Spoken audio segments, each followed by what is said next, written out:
All right, what is up, everybody? Week 3 is in the books. Happy Monday. Welcome back to another day of SaberSim's DFS Office Hours. It is Monday, September 27th of 2021. Already seeing some excitement here in the chat from Nacho Man. Asaf said hi. How you doing? Welcome, everybody. Thank you for tuning in here. I hope everybody had a good weekend. I hope everybody is already having a good Monday. I know what most people here are excited for is the giveaway and the announcement of the winners for this week's Weekly Max Challenge.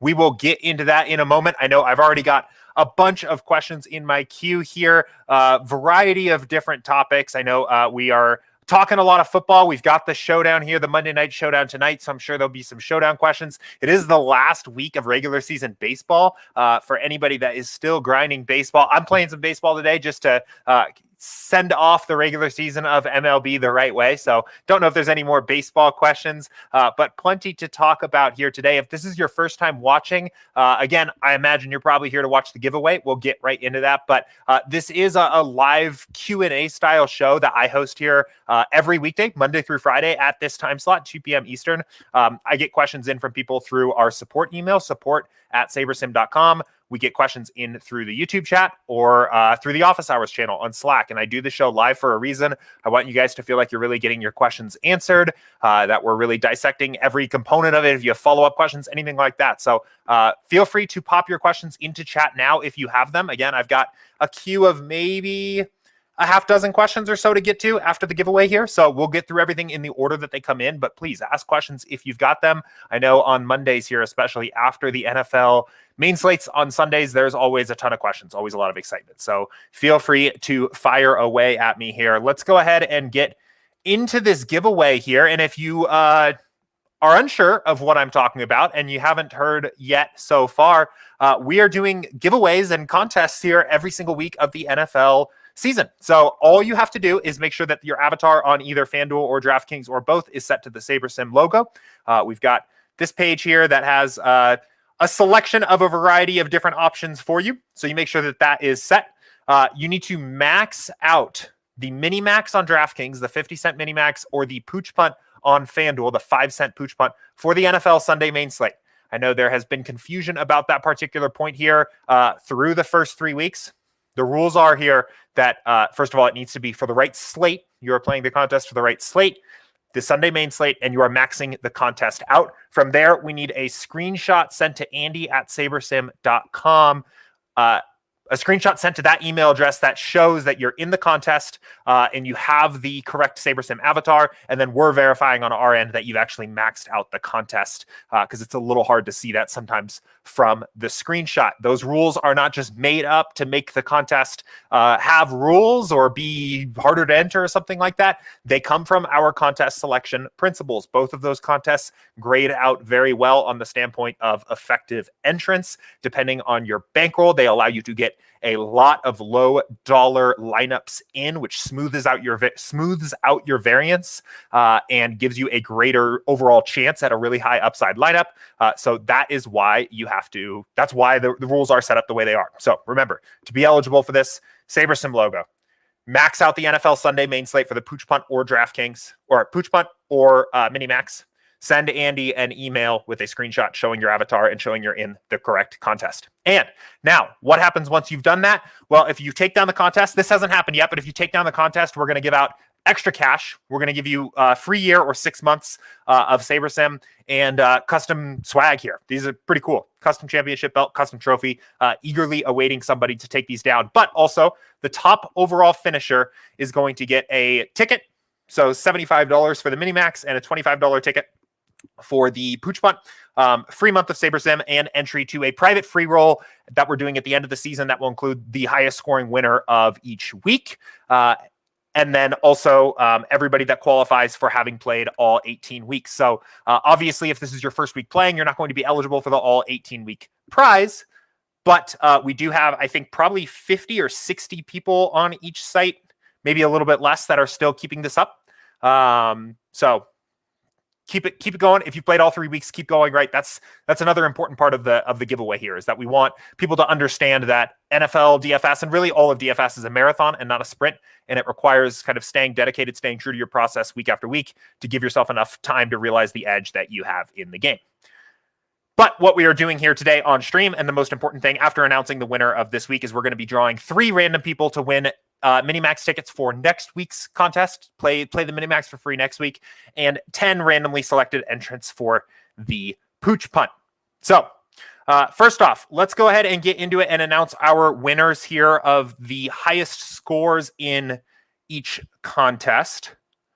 So in the Pooch Punt, the FanDuel contest, it was Ghost Rider 90 that took it down. He finished 272nd. So congratulations, Ghost Rider 90, on your score. You will be winning the $25 ticket. We'll give you a free month of SaberSim, and you've got entry into that private $1,000 free roll at the end of the season. So not sure if you are watching me here, Ghost Rider, but we will get you an email before the end of the day today, letting you know that you've won, of course, and how and to expect the $25 and free month of SaberSim and so on.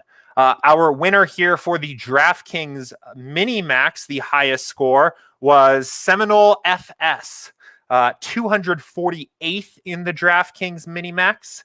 Congratulations, Seminole FS. I know on that one in particular, that wasn't necessarily, if you went and looked, if you played the Minimax, that might not have been the highest avatar that you saw if you were looking at the final scores.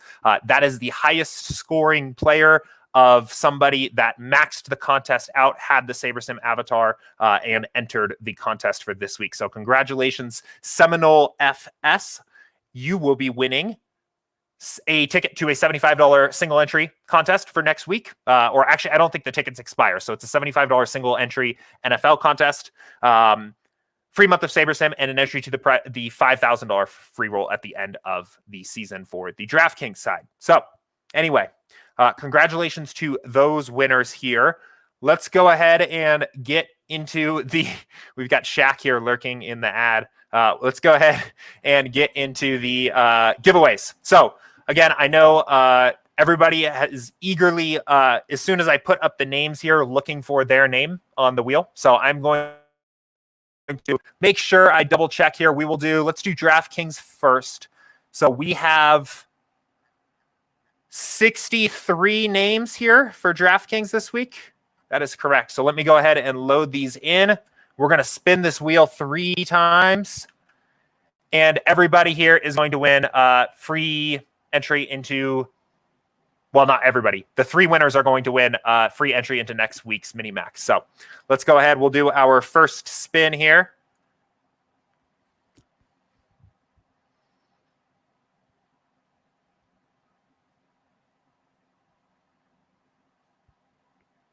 And it's Sports Fan 14. Congratulations, Sports Fan. I think a winner of one of the other giveaways at some point here. So we're going to remove him from the list. Make sure he gets removed there. And let's go ahead and get the next one going here. So I'm tracking results here too. There was a question from somebody making sure that I was keeping track of everything. So the results automatically get saved up here. But let's go ahead. Spin number 2 here.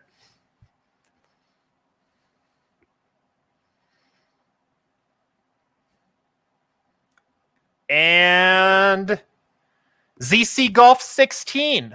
I think this was from Zach in Slack, who sent me a message right before the stream here, making sure that he was entered, and I confirmed that. So Zach, if you happen to be watching along, you were entered, and congratulations, you won free entry into next week's Minimax. So last spin for this week for 150 tickets into the Minimax next week.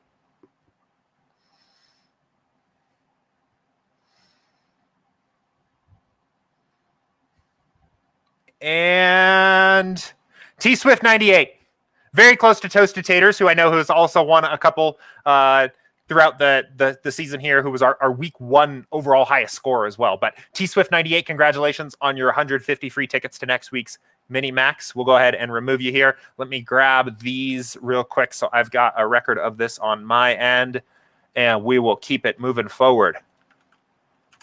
Boom. All right. Cool. That's DraftKings. Let's go ahead and grab FanDuel.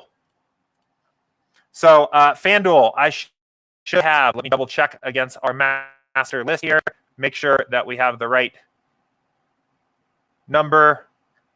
67. I've got 67. All is looking good here. 67. Perfect. And we'll clear our results list. So we are all good to go. Let me go ahead. Got too many screens here. Just losing track of everything. All right. Perfect. 67. This one we're pulling 10 times, which is pretty fun.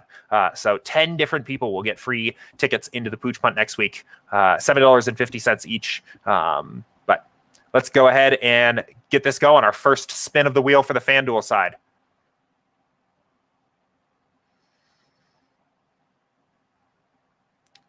And it's wear and tear, 10-14. Congratulations. Free tickets for next week's Pooch Punt. And you'll see some similar names here. I know that's been a question from a few people so far. You can, of course, participate in both of these. In fact, we would encourage you to. So you can be playing both contests. But spin number 2.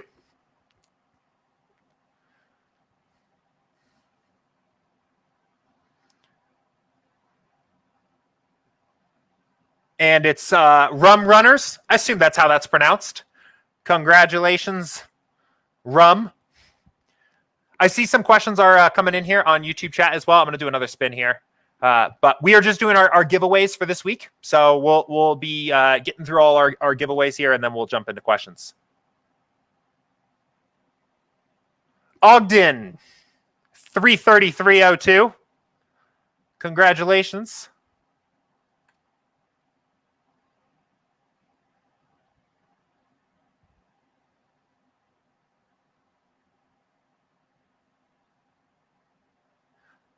Oh, LZP NSX.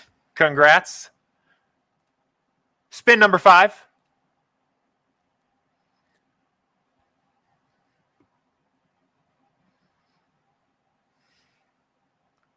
Oh, Sports Fan 14 doubles up. Takes it down for both DraftKings and FanDuel. Playing for free all weekend next weekend. Congratulations, Sports Fan 14. So there you go. Benefit of playing both, right? Take down both of them.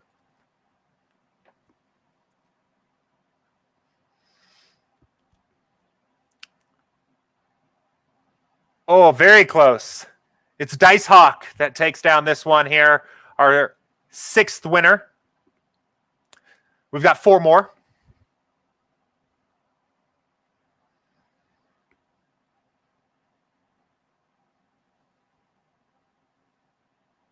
Oh, wow. That one was right on the line. Snack King 123 takes it home, though.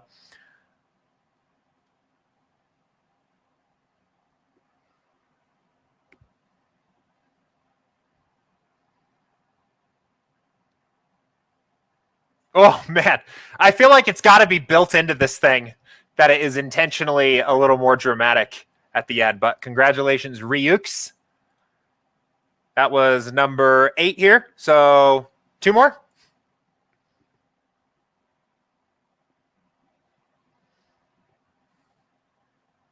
Oh, T-Swift 98 in the mix again to win it a second time.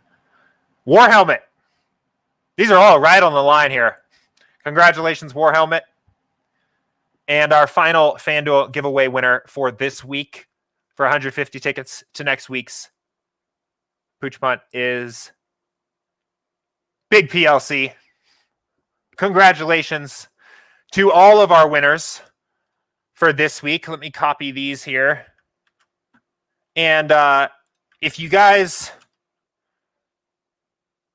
you may or may not be aware, the first week here, I know we've had some issues getting this set up with FanDuel. They've been super busy with the start of the NFL season. So a few of our winners the first 2 weeks of the season, we were awarding these prizes basically out as either cash or SaberSim credit, cash via PayPal if you preferred to go that route. So I will follow up with FanDuel here and make sure that we are set up to actually make these tickets going forward. but it may end up being that these are awarded $7.50 in this particular case as either SaberSim credit or cash sent via PayPal. Again, if we need to. DraftKings, we're all set up, but just working with FanDuel to get this giveaway kind of totally set up where they can actually be delivering tickets to accounts correctly. So, but again, big congratulations to all of our winners this week. I hope you guys have been enjoying this as much as I have hosting this. I look forward to this here really every Monday morning to hand out some of these awards and announce winners. So congratulations again. Let's go ahead and we will from here move things into office hours. So I see my viewers here have spiked pretty considerably since I started this show. So I will just quickly say that what we were just doing one more time here is our giveaways for the NFL season, right?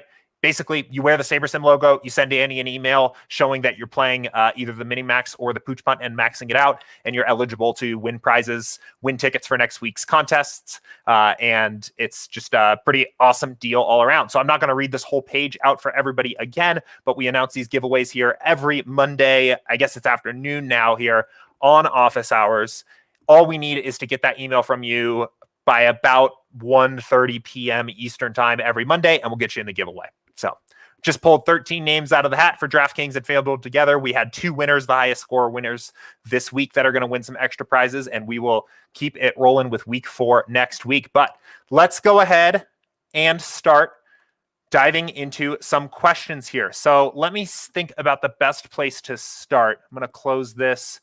We'll go ahead and put our wheel of names away for another week here. Let's turn dark mode on so nobody's eyes are burning out of their sockets here. And let's go ahead and jump into this. So I'm going to start with a couple of the questions that came in through support, and then we will get to questions that came in through Slack and YouTube. I like to tackle most of these chronologically so that people that ask their questions first get answered first. But we will get to everything today, I promise. So the first question was from Bill here, and this actually came in last week, right before we started doing our strategy sessions. So Bill, first of all, thank you for being patient and waiting for me to get a chance to answer this on office hours. But Bill said, when doing your test builds for optimal lineups, the 0-0-10 sliders on a slate with an overwhelming favorite, so it looks like in this case it was a baseball slate, probably one of the Coors slates from last week, Dodgers in Colorado. We see 90% of the optimal lines have Dodgers stacks. Is it reasonable to knock that exposure down to say 50% to see what other teams then get to show up or not show up? I really like to use your strategy of the optimal build to see which teams show up and don't show up, and then consider eliminating them from my real build. It's hard to do so when 90% of a team shows up, though. Sorry if this is confusing. If so, I'll try again. It's not confusing. I'm right here with you, Bill. So I guess really what's actually happening behind the scenes on this question, and let's go ahead.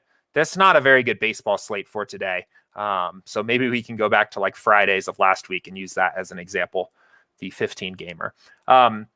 So really, I think actually the heart of this question is how to accomplish the research builds on the starter plan.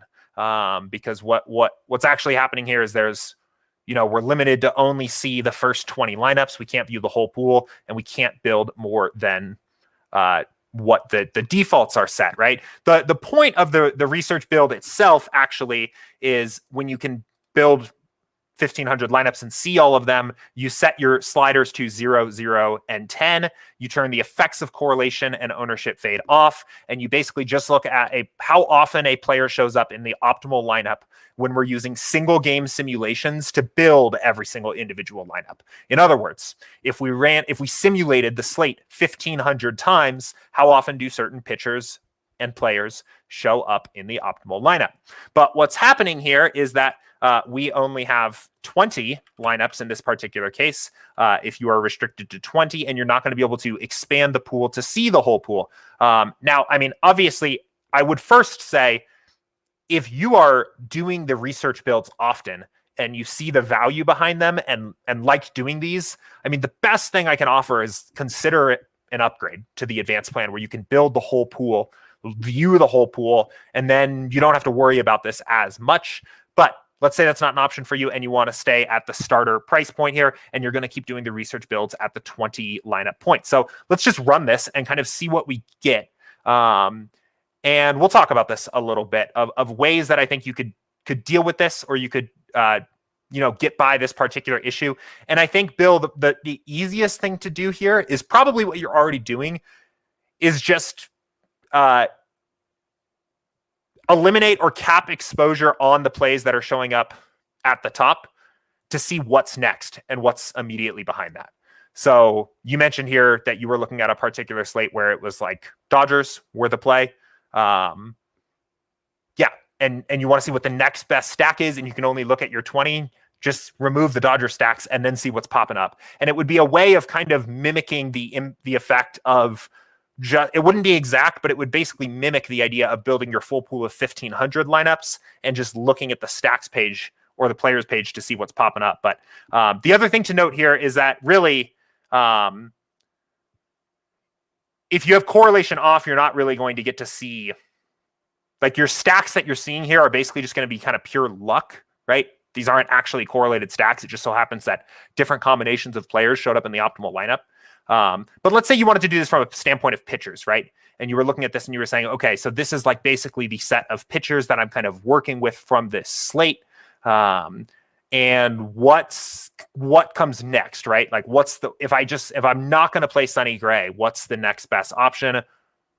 Well, then you're kind of between Garrett Cole and Cease, and you can kind of see that there's this, like, I guess, top three pitchers here at the top, right? It's really those three guys, Gray, Cole, and Cease. If you wanted to look at this from the standpoint of batters here, so we're not getting this. I believe this was a Dodgers. Let's see. Let's turn opponents on. I think the Dodgers were in Coors on Friday. Oh, no. Okay. The Dodgers were at Arizona. The Giants were in Coors. But let's say, okay, so you're getting some, like, Rockies bats here at the top. Maybe you go ahead and just start Xing out some Rockies players to see, if I'm not going to play Rockies, I've already decided that I'm not going to play, what's the next best optimal teams and players. And we start to see kind of a breakdown of the next best teams. We see some Arizona actually showing up here. Really though, this is going to be a little tricky, I think, when you are restricted to only having these 20 lineups. I think almost no matter how you cut it, this is going to be a little bit harder to do. Let me go ahead and try one more build here. And then, so I want to try a build. I think actually what the most useful way of doing this would be to actually leave your correlation slider on and to run your build this way so that you can actually see your stacks.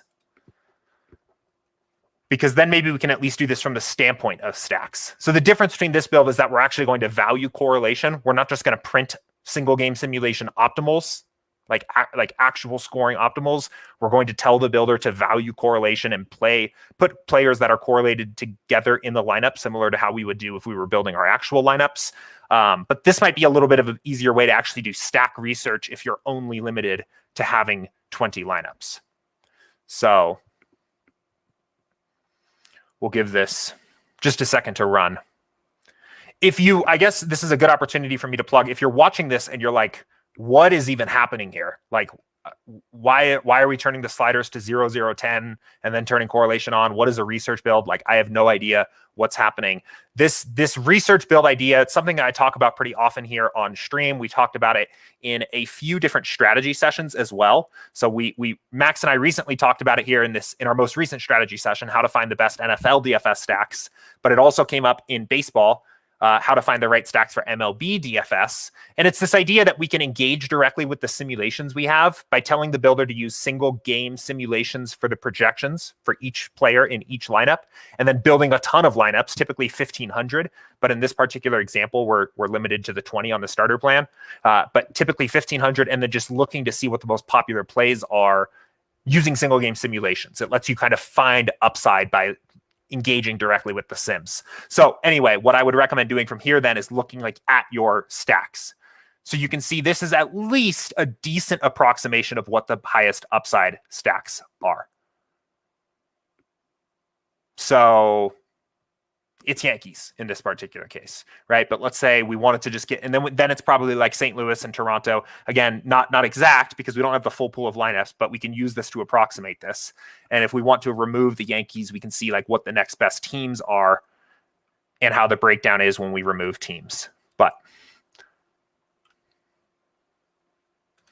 again, not really trying to kind of like do the upsell thing here, but if you really like the the research builds, I don't blame you. I like them too. I think they are best done when you have the opportunity to engage with the entire pool of 1,500 lineups. And I'd really recommend like at least maybe giving a trial for the advanced plan and checking it out and seeing if you like it more, because it's going to be way easier to do on the advanced plan. So anyway, I'm going to move on from there. I'm going to tackle the other question that came in through support. This one was from Ed, and this was kind of a fun one. We were talking about this one here. We're talking about this one internally here before the start of the day. And this is a good one. So Ed said, I guess my question would be, what is one mistake that you made in the beginning of your DFS career that when you stopped doing it immediately made you a more profitable player? And man, this is a great question. And so I was talking about this with Ross and Chris this morning. And Ross stole my thunder here a little bit because he kind of nailed exactly the way I was going to go about answering this question. And what he said was, it was a contest selection thing. And it was realizing that the most profitable contests are not necessarily the smallest contests. And it's a little bit of a tricky concept. We always talk about the effective entrance thing. I know I actually have a question here that I will get into here before the end of the show, diving into why we want contests that have the greatest number of effective entrants possible. Effective entrants, if you're hearing that term for the first time, is the total number of entries in the contest divided by the entry limit for any one individual person. In other words, if everybody was maxing the contest out, how many people would it take to enter? The whole reason we seek contests that have the highest number of effective entrants possible is because there are a finite amount of skilled players in the lobby every night. They typically max out every contest they can get their hands on, and they are typically in a lot of the contests. Their impact on your contests is diminished, is lower, the more effective entrants are in the contest overall. In other words, there's a finite amount of skilled players, and the gap of other entries is going to be filled by players that are unskilled, that are bad at DFS, that are easy to beat, right? That's the idea. So that was Ross's, and he said as soon as he realized that, updated his contest selection strategy to get into those kinds of contests, he became a more profitable player. And I completely agree. I had the same experience, and that was kind of going to be my answer to this. But I'm going to also answer this in a little bit of a different way here. And these are really kind of two things that I guess in particular, SaberSim helped me really kind of put together, or put the pieces together. And the first one, I'm going to give you two here because I couldn't decide. So the first one is a realization or recognizing that a player's projection is merely a way, holy crap, there's a lot of builds here, is merely a way to visualize or describe a range of outcomes. It's typically a wide range of outcomes, and a projection is not a prediction, right? And you can kind of intuitively just get there by looking at a set of projections and realizing that a player's score is mostly generally impossible. For example, Lamar Jackson couldn't actually score 27.28 points because you can't get 100th place fantasy points on DraftKings, right? So you can kind of get the idea here that pretty quickly something's not exactly what you would expect. But the gap that was bridged for me, the thing that really like ties it all together, is the visualization of what a player's range of outcomes actually looks like, because SaberSim can describe it and quantify it for you.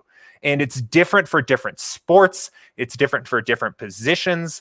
And this recognizing that really my projection is just a way to show kind of what like a player's total potential scoring output might look like, but the range of possible outcomes looks more like this, was a big just light bulb moment for me. And it was facilitated, I think, by SaberSim and being able to visualize this.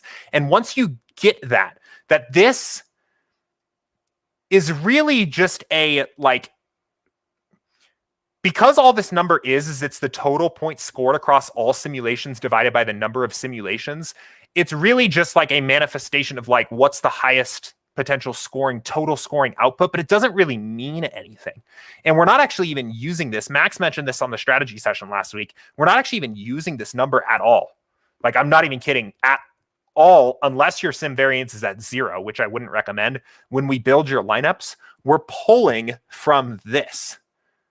And that's what really matters. And that's actually how you find upside. This number is essentially really meaningless, apart from a very, very quick and dirty way to determine like what player has the highest potential, like not even the highest. It's like the total highest scoring output on average per position. And I'm trying to be very careful the way I say that, because I want to be I don't want to give people the wrong impression here, but that's one. And the other one I wanted to mention here too is that the idea that you are not picking players when you're trying to be successful at DFS. You're not really even trying to predict player performance. You are trying to build, you're playing lineups, first of all. That's kind of the main point, is that you're not playing players, right? You're not picking plays. You're entering lineups. But that also, your goal for the lineup is not necessarily to pick to predict a particular set of outcomes, like with a crystal ball or something, but it is to maximize your return when that particular outcome succeeds.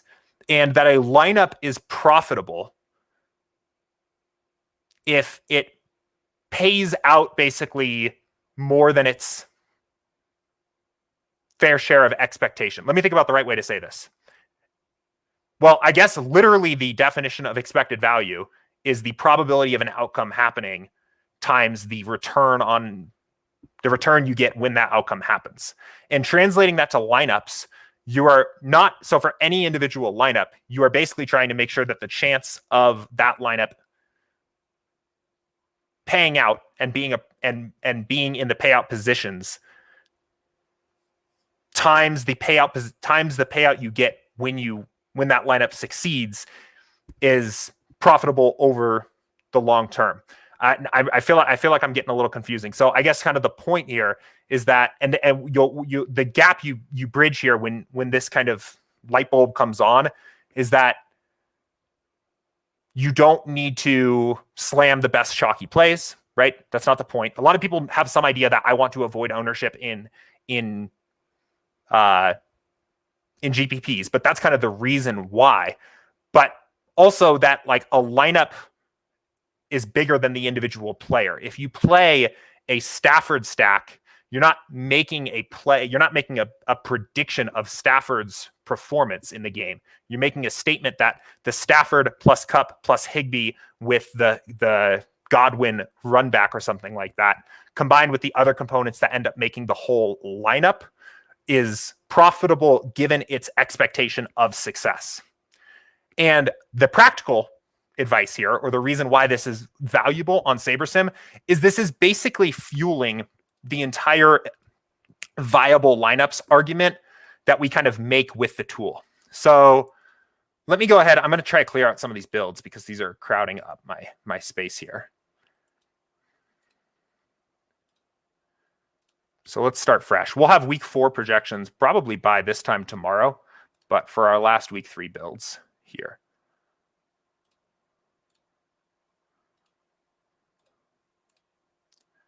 All right, perfect. So when we build a set of viable lineups, right? Let's go ahead and remove some rules here. So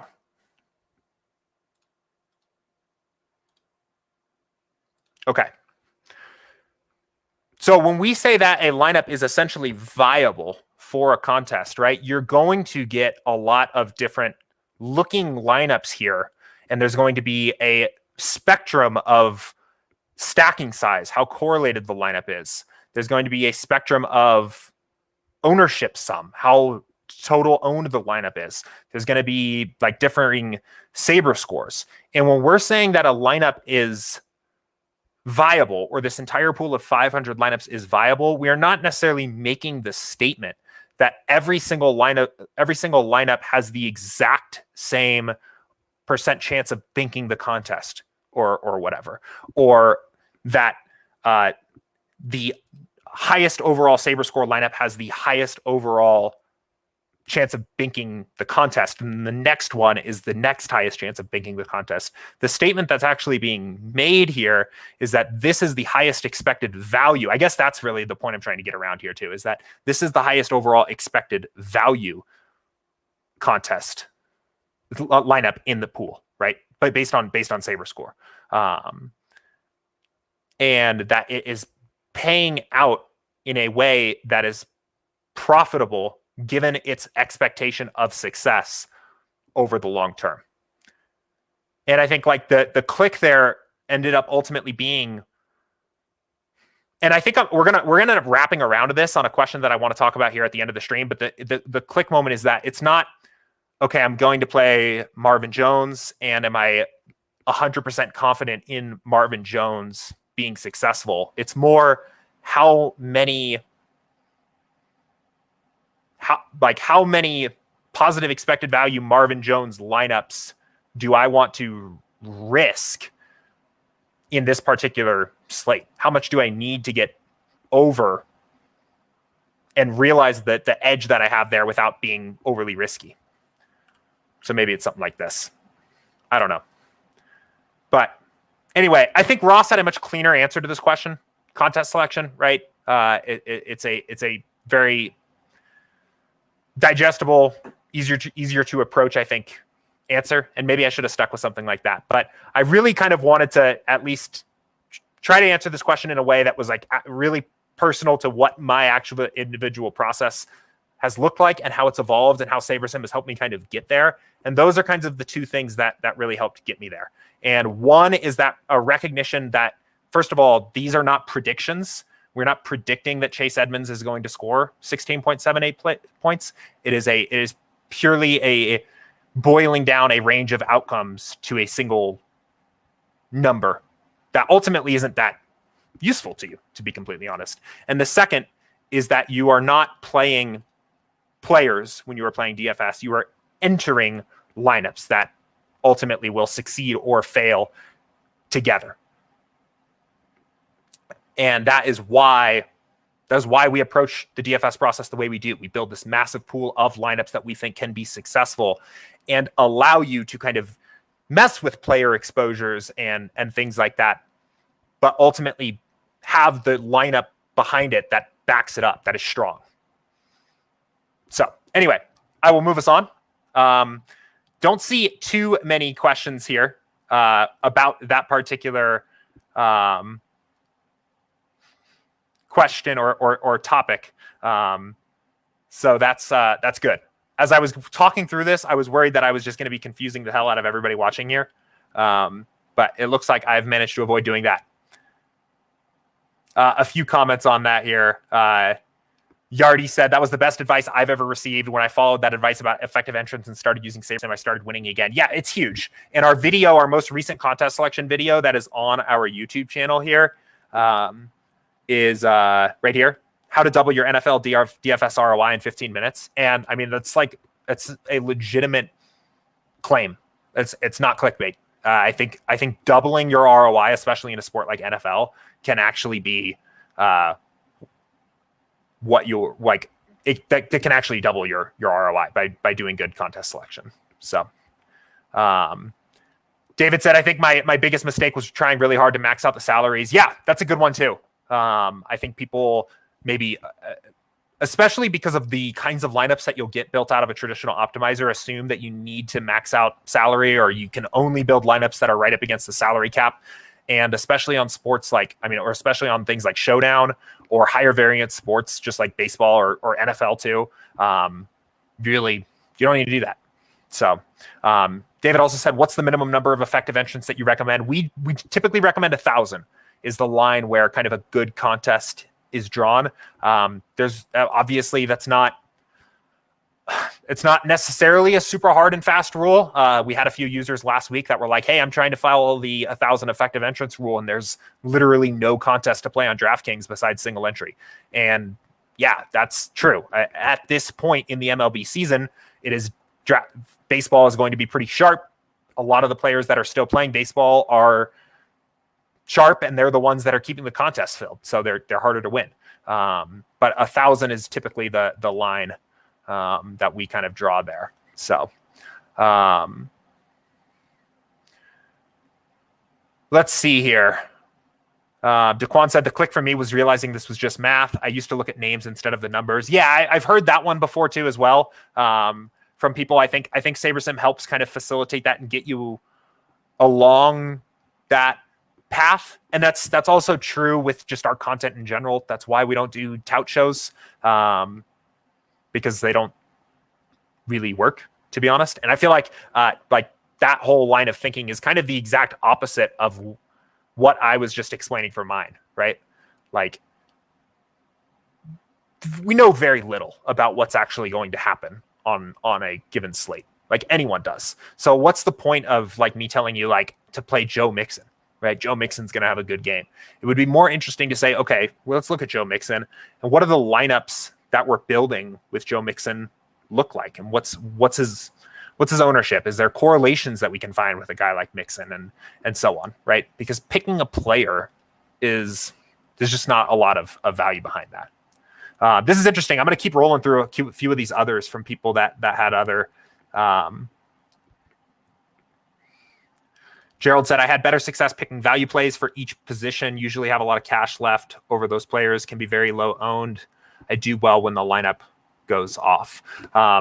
Yeah, I mean, that strategy too is something else too that I think SaberSim can really help facilitate. Maybe you're picking your particular plays and getting your guys. You said it was like value plays, so maybe it's lower salary guys, but maybe you're picking a few of these, and even if you're going after a guy like, well, I don't see a lot of value plays here. Maybe Austin Hooper, your value tight end, right?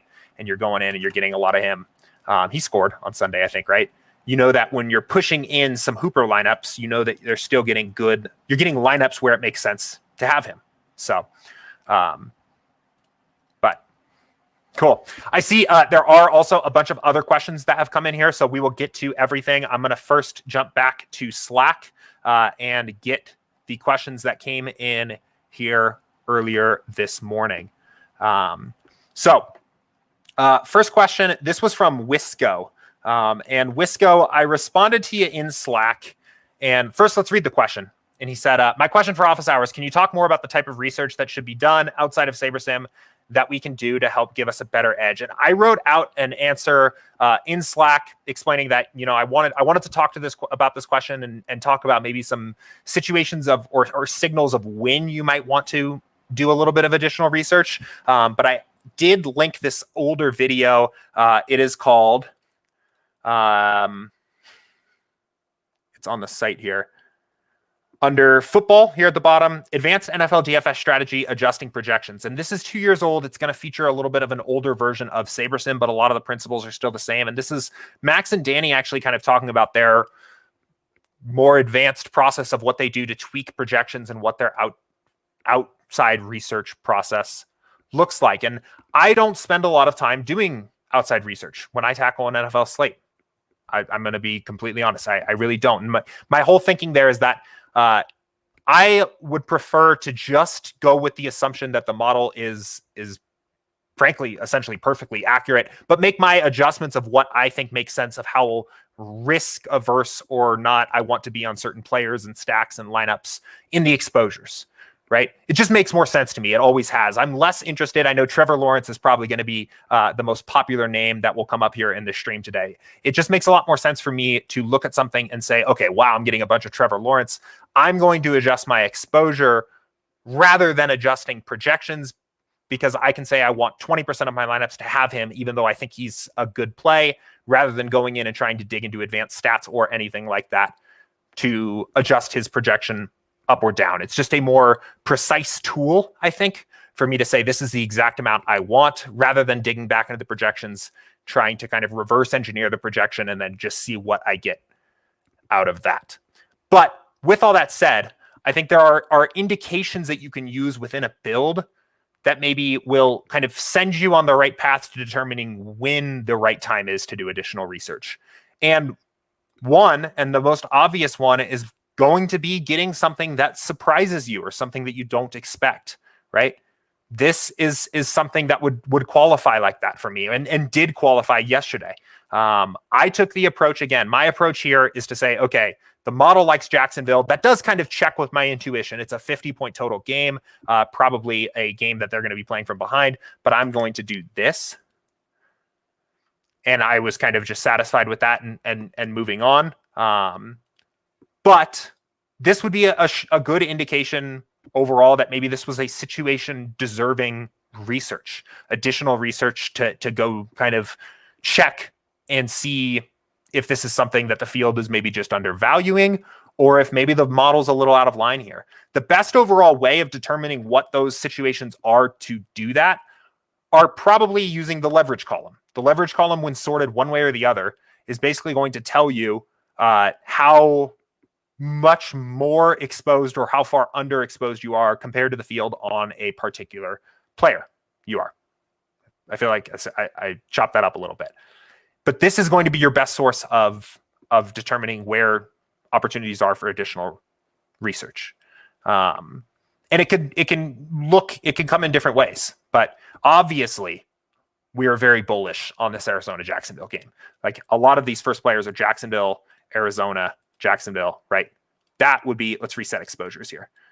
That would be the starting point, I think, to adding a little bit of additional research. But you could continue to go from here. Like, Calvin Ridley is an interesting one as well. This is a player where the Falcons offense has struggled to start the year. We are projecting clearly Calvin Ridley to be in a pretty good spot.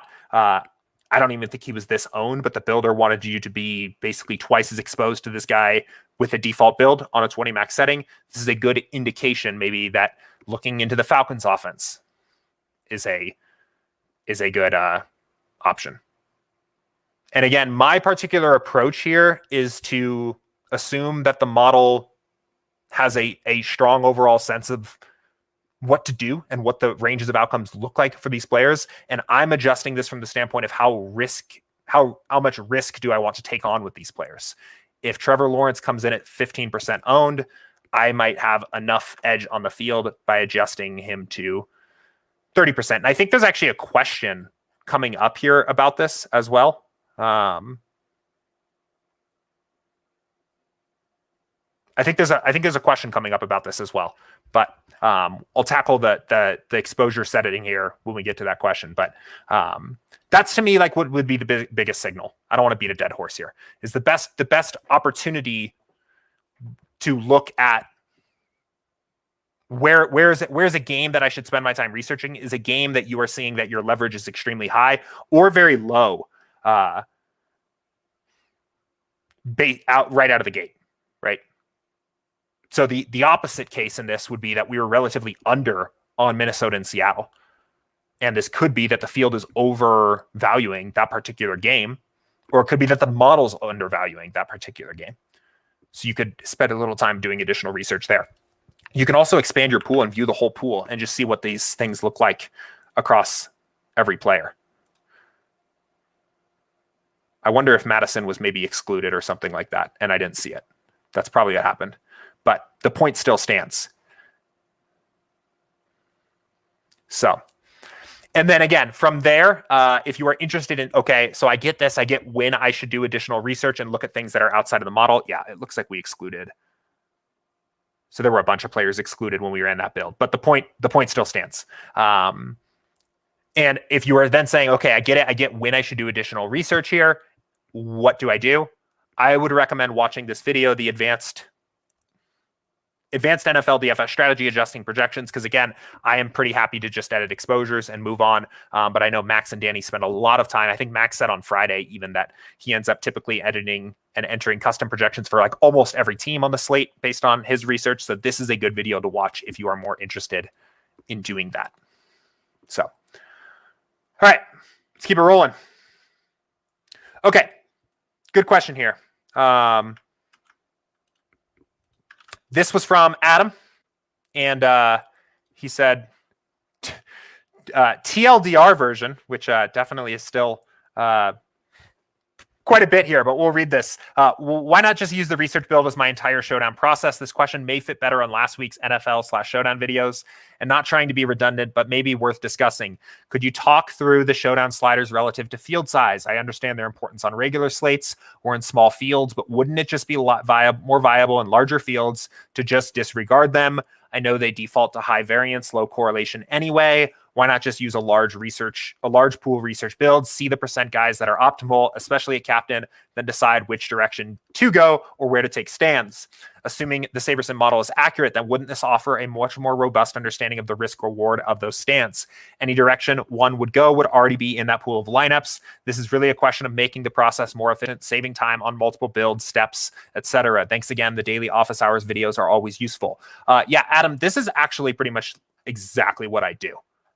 Like literally for Showdown in particular. So the question really is, at least as I'm understanding it, is if we're doing this for Showdown. So first of all, let's talk on a main slate. On a main slate, we do our research build, and we build 1,500 lineups at something like this. Or if you want to see stacks, you turn correlation on, but it looks something like this. But we can't use these lineups to actually be our lineups for the contest because, especially in this particular case, correlation is off and ownership fades off, and this is about research and not actually building the lineups. But on Showdown, there's not a huge difference in the sliders, and the question is basically saying, can I just use my research build as my actual build?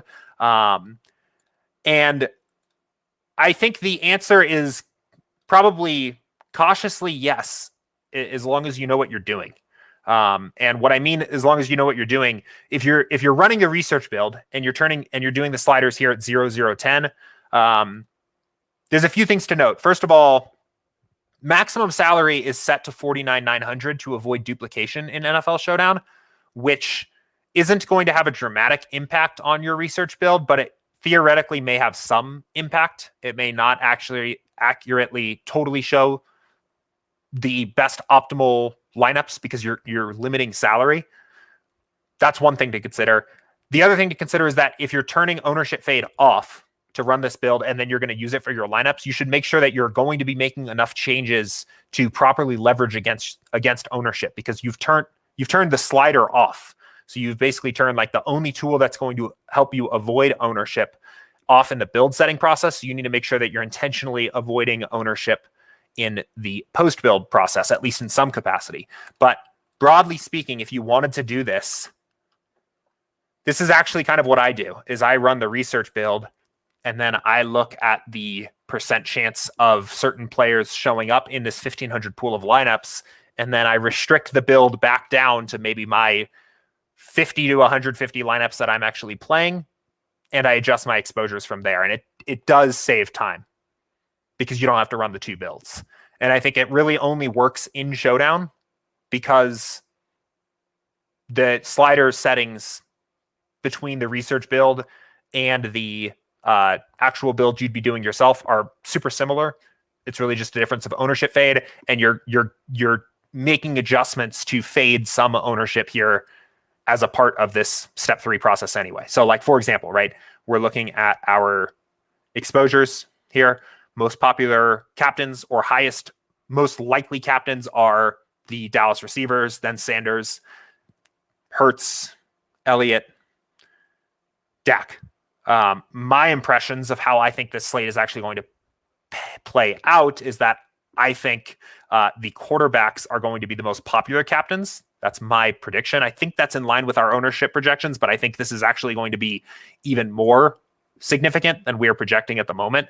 And then I think the wide receivers are going to be both the next popular, and I think I think based on what kind of I'm seeing how people are going to approach this slate, I think the running backs are going to be less owned. I think that Sanders is going to be less owned at captain.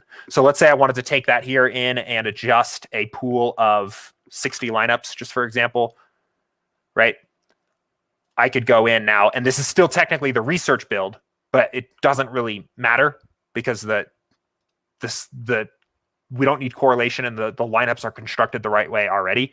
Now I could go in and make my edits, and maybe I just want to fade the QBs, right? And maybe I want to be Maybe I want to give myself a cushion to make sure I'm well exposed to both running backs. Something like that. And whatever your process looked like from there, however you wanted to go about it. But I think there's no problem doing it this way. This is actually how I do it often. And the only two things I would just make sure, again, to be careful of. Oh, wait. Okay, so it looks like I accidentally built this one at ownership fade 3. So anyway, the point still stands, but the things I would be careful of is making sure you have to make some decision about what you want to do with salary. Either you have to leave it at 50,000 to get a more precise research build, more precisely accurate exposures in your research, or you should leave it at 49.9, which is what I do, or go lower and just understand that you're sacrificing a little bit of accuracy in your research build process to make sure that the entire pool of lineups is capped below the max salary. And then the ownership fade slider is the other thing. You should make sure that you're doing enough. If you don't have a intentional way that you're planning on fading ownership when you edit your exposures, you should go back and run another build that turns ownership fade on, just so you don't play the chalkiest lineups possible. But this can be a way to save some time, I think. Okay, cool. All right. GA33 has a question about effective entrants. And I made a spreadsheet for this one, so I'm kind of excited to talk about this here. And he said, I'm sure this has been discussed before, but for contest selection, I'm having difficulty with the effective entrance concept. For example, on DK, we have the $1 NFL first down 20 entry max, almost 300K entry tournament, and the $3 triple option 3 max 15K entry contest.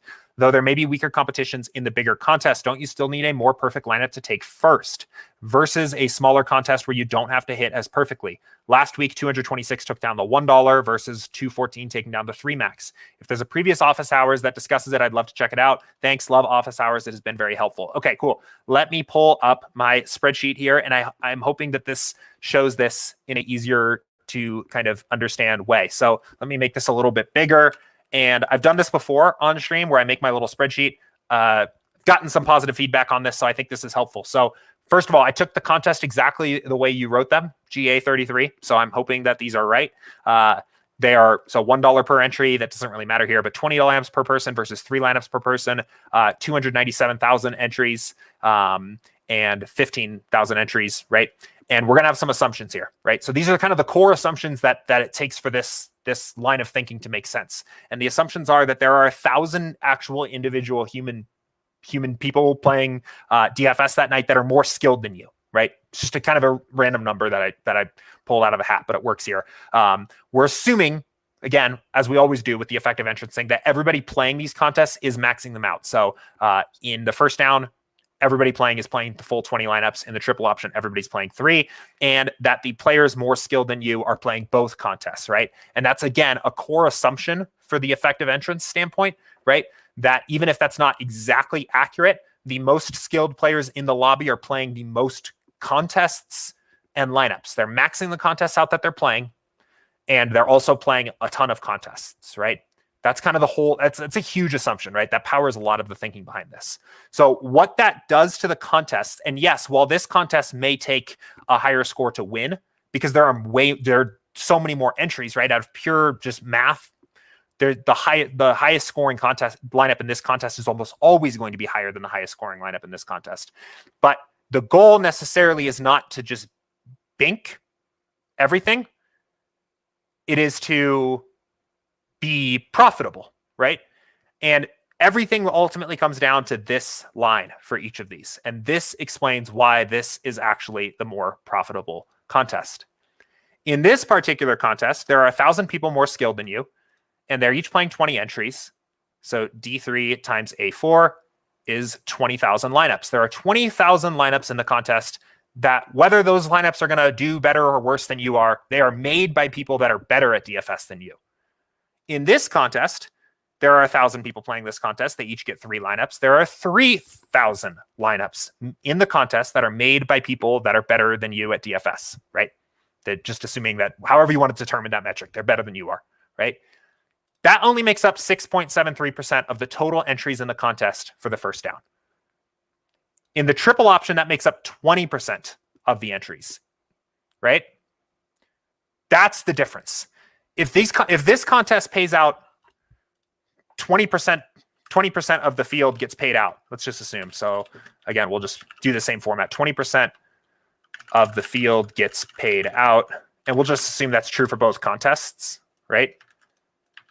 You are basically like insta-profiting this contest because only over the long term, right? I'm not going to say anything's going to happen on a given slate, but you're basically instantly profiting in this contest over a long period of time because only a little under 7% of the entries are made by players that are better than you, and you are just going to just pack entries into the top 20, get paid out, and also giving yourself plenty of time to capture the variance of just winning this contest, right?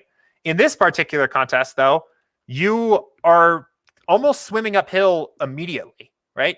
This may still be a pretty good contest. This actually is still going to grade out really well on an effective entrance standpoint. So like this contest is actually still good. And it's still totally a playable contest. But you can see the value of those lineups made by high-skilled players in the contest is so much more. It takes up so much more equity in the contest of payouts. And I ran out of time. I was going to take this even further and go all the way down to expected value, where we're basically estimating your chance of success at every single payout position times how likely you are to get there, because I wanted to get all the way to expected value on this. But I think this still ultimately kind of helps show this. And again, it all comes down to this, right? This is the whole point of the effective entrance thing, is that there's good people playing DFS in every contest. They're playing a lot of contests. They're maxing out almost all of them. So play and there are people better than you, even if you're extremely good, right? Like the point still stands. Maybe you're just really good at NFL DFS and there's only 100 people that are better than you in the entire lobby. The effect of this is diminished, but it's still there. This is still a good contest no matter how good you are at DFS. And if you're maybe just kind of more of an average player and I don't know. I don't even know how many people, I don't know what kind of numbers make sense. There's a lot of assumptions here, right? Okay, so that one's like crazy, but maybe you're a little bit closer to average, right? The effect of this is true. This is the best contest to play no matter what your skill level is. These are the most profitable contests, is the ones with higher effective entrants, because you are diminishing the impact of the players in that contest that are better than you when these assumptions are accurate, and they generally are. There are people, the general version of this assumption is that there are people more skilled than you, which is probably true for everybody, right? It just has to be pretty much. This is not necessarily a valid assumption, but given the fact that the most skilled players are the ones that are maxing the contest out, this actually only, if this assumption was wrong, which it is in the real world, this actually only exaggerates the impact of effective entrance. This actually only makes this even more impactful. And this assumption that the players more skilled than you are playing both contests is probably not always 100% accurate, but it's probably pretty close, because those players are profitable and they have the bankroll to get down a lot of money into these contests. So I hope that was helpful. I don't know if GA33 is watching me live here. I was really happy to get this question and really happy to get the opportunity to make this particular sheet, because I think it helps show this. And there's been a ton of questions about this where people are like, and it's true. This is so Bink score, right? So this could be like 226 Bink score, right? And this one is 214. Oops. 214 Bink score, right? And this can still be true, right? But that is just like, that's almost irrelevant really to this case. That maybe is a descriptor of how hard it is to win the contest, but we don't need to win everything to be profitable. You'll get your chance to win, right? This is a huge more difference, or better said, this difference is a massively more predictive difference of how hard the contest is to win than this one. I mean, if you go look at the Thunderdome or something like that, the 6-person highest stakes single entry contest there is, like $5,000 to enter for pretty much every sport. The Bink score in that contest might have been for the same, I don't know where these Bink scores came from, but for that contest might have been like 179 or something like that. And that's not an easy contest, right? Everybody in there is pretty much everybody sitting the Thunderdome most nights is a pro or just has a stupid amount of bankroll to just mess around with. That's not an easy contest just because the bank score is so much lower. And that's actually even just a common misconception. Like you see this on Twitter. Some of the high stakes guys will post that they won 100 grand playing the Thunderdome and they beat out 30 entries. And people are like, yeah, well, if I could play high stakes, I would do that too. But what you got to remember that they're playing against 29 other pros that are all extremely good, extremely profitable, highly skilled players. That contest is extremely sharp. Very, very, very hard to win or turn a profit in that contest long term. So that's why we emphasize this. Anyway, let's keep it rolling. Okay, so this was a good question here.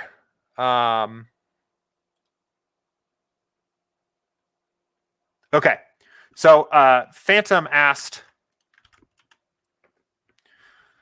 Jordan, you might already be planning to touch on this, but given many seem frustrated by the amount of Jacksonville the builder spit out yesterday, presumably due to value and upside, maybe any tips on ways to cap exposure when this occurs might be helpful. Thanks. Yeah.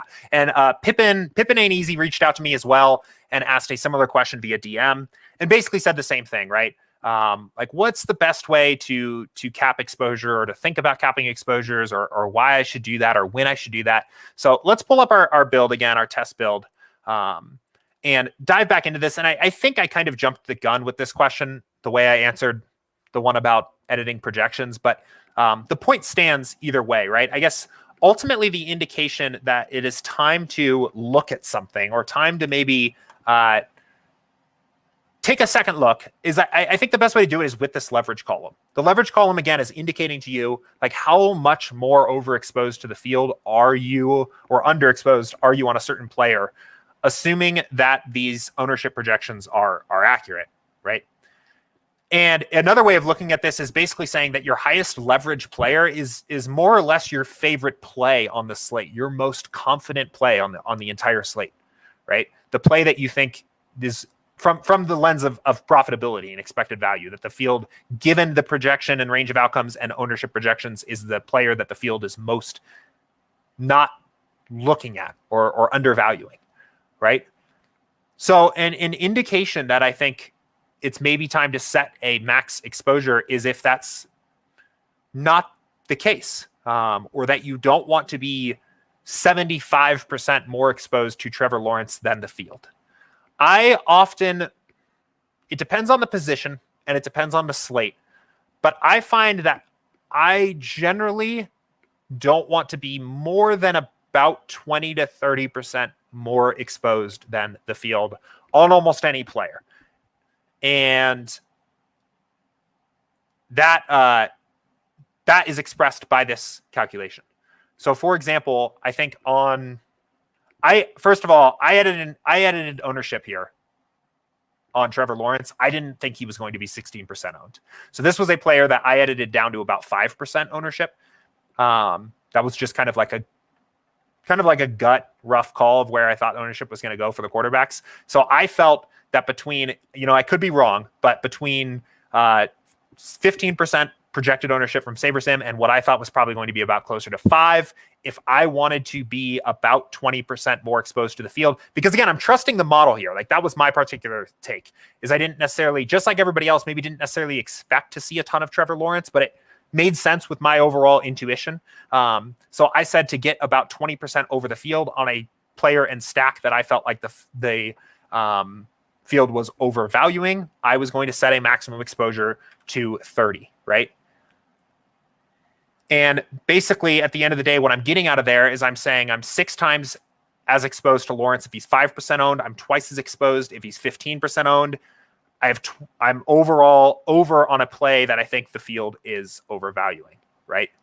And you can kind of continue to go through this. And I mean, you could do this somewhat blindly, or you could kind of spend a little bit of time looking at every individual player. I remember one that really popped off to me as well was the Titans defense, which, first of all, I completely agreed was going to be the highest owned defense. But in this particular case, I actually had I had the opposite reaction. And I said, there's no way that one defense, especially the chalkiest defense on the entire slate, deserves to have, for me to be 45% more owned than the field. And I ended up like capping them at like 10, right? And I'm kind of just going through and processing each individual play. Marvin Jones was another one that was similar. I actually think when I did this, I started with the wide receivers. So I was looking at wide receivers first. So I think I got to Marvin Jones first when I actually individually went through my process. But again, a similar situation. I've talked here about the limitations of the ownership model before, right? The plays that we are the highest over the field on, or if there are particular teams or players or whatever that we are projecting higher than the rest of the industry, we're also probably going to over project their ownership. So same deal here. I was like, this is probably 10%, 15%, because I think Marvin Jones was actually a legitimate good value play. So how do I get over the field on a guy like that? Well, maybe it's 40% here, right? And you can kind of continue to step through this and just make sure that the players or the teams that you're going in with reflect the way that you want to tackle the slate and by how much, right? So you get an opportunity when you look at the leverage. You are getting direction and magnitude. I don't know why that just popped into my head. That's like a physics thing or something, right? Direction and magnitude. Yeah, I can't remember what that is, but that's basically what you're getting. So you're looking at this and you're saying, okay, my 20 lineups that I'm taking in where I think the edge is right now with the exposures we've already made means that basically it looks like, yeah, this Tampa Bay game is my favorite way to attack the slate. And most often with Stafford, with Kupp, and then probably Evans or Godwin run backs. And how much am I willing to stake on that? Well, I have 50% more Cooper Kupp than the field. And is that accurate? Am I 3 times as more confident about Cooper Kupp than the field is here? Vectors, that's right. That's exactly what I needed. Yeah, direction and magnitude. Yeah, these are kind of vectors, right? So you're getting the positive or negative direction, and you're getting what the magnitude is. And even Cooper Kupp in this particular sense, especially if he's 30% more owned than my next wide receiver up, this is probably still a little bit too high. Like I might have walked this down even to 50, and I'm still getting leverage. I still think that the field is undervaluing Kupp, but I'm not so overexposed. Chase Edmonds is another one, and this might be an example of where, like, okay, similarly to Lawrence and Marvin Jones, right? This is all part of the same game. And like, yes, I think I've already kind of decided that, yes, I think the field is undervaluing this game, but I, again, don't need, like, Chase Edmonds isn't my most confident play on the entire slate. I don't need 34 points of leverage against him. I maybe am fine with 20, because if he comes in 10% owned, which is probably still too high, I'm going to be twice the field. And if he's 5% on, I'm going to be 4x the field, right? Now, these personally are starting to get to be a little bit more of leverage scores that I want to tackle a slate with. I end up often having these my highest exposed leverage scores be between 20 and 30. Again, that's my particular process. This does have a little bit of a risk assessment component to it as well. You do not have to do this. This is not a requirement. It is a matter of how exposed you want to be and how risky you want to be with certain players. But that's really why we created this leverage column. Is it's a way of visualizing this, even when different players' ownerships are very different, right? So we are actually equally as confident. We have equal leverage to Rondale Moore and Cooper Kupp in this particular build at this point, even though one player we are expecting at 7.5% ownership and one player we're expecting at roughly 23.7, right? And that's kind of the signal to get there. And I mean, why I do that, I feel like somehow Madison just keeps getting excluded here. There might be a game excluded or something. I don't know. Somehow we excluded Madison again, but that's fine. Basically, the way I kind of got there for my particular number is it's basically typically the maximum negative leverage I could get on any one player is often the maximum positive leverage I want going the other direction. And that's kind of just a rule of thumb that I created for myself. I don't necessarily know if that's like perfectly thought out, but basically, if you look at like the highest projected owned player on the slate, which I guess we thought was Marvin Jones, the maximum negative leverage you could get on any player in this slate would be to fade Marvin Jones completely. And if he came in this percentage owned, which we all know he didn't, but if he did, you would have negative 30 leverage on that particular play. So from my stance of the way I like to be pretty spread out in NFL is that I don't want 60 positive leverage to any one player if the maximum negative leverage I can get is negative 30. Again, that's kind of just a rule of thumb that I've created for myself, and I don't know if that from a mathematical stance really makes a lot of sense. But that's what I would look at. And again, like I know there was while we're on this particular conversation, I know there was some frustration in Slack over the weekend, right, with people that ended up playing a ton of Trevor Lawrence. And I get that. I totally get that it is frustrating to lose a Sunday in NFL DFS. But I really want to stress that people should feel empowered to make these kinds of decisions and to think through some of this, because it will help, and you are capable of adding more value than you think. Another thing that is really interesting to do here is to just look overall at your entire pool and just see what is kind of there, right? Like you can see here, like, yes, we clearly loved Trevor Lawrence, obviously. Of a pool of 500 lineups, a quarter of them have Trevor Lawrence on a slate where Brady and Stafford were going at it. Like we had 3 huge 50 point total big game stack games on the slate, and we wanted to play Lawrence, right? That is a lot, but it is not all of the lineups, and there are a ton of other pathways to go here. And you could very easily go in here and look at your 20, and again, look at your exposures, right? You could even just start with QB and like legitimately ask yourself, is this the way you want to go for it? Right? Is this the way that you want to tackle the slate? Like, yes, the builder's saying that the most positive EV way to play this slate is to roll with 18 lineups out of 20 with Trevor Lawrence based on SaberScore. SaberScore being a way of quantifying expected value. That's what the builder's telling you. But is that in line with the way that, even just from a risk assessment standpoint, that you want to handle this slate? Much less a player standpoint. Maybe you have a differing view. Maybe you do this, right? Which is also totally fine. Maybe you do this. You're like, I'm not playing Trevor Lawrence, right? Same build, and we're moving on.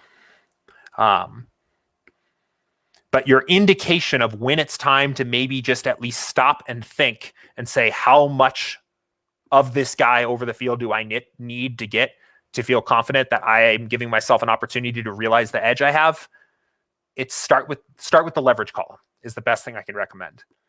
And look at the players that you are highest over the field on and go from there. Whether that's adjusting exposures like me, that's my favorite approach, or it is diving into advanced stats and other research opportunities and going back to step 1 and adjusting the player projections. That's fine too. So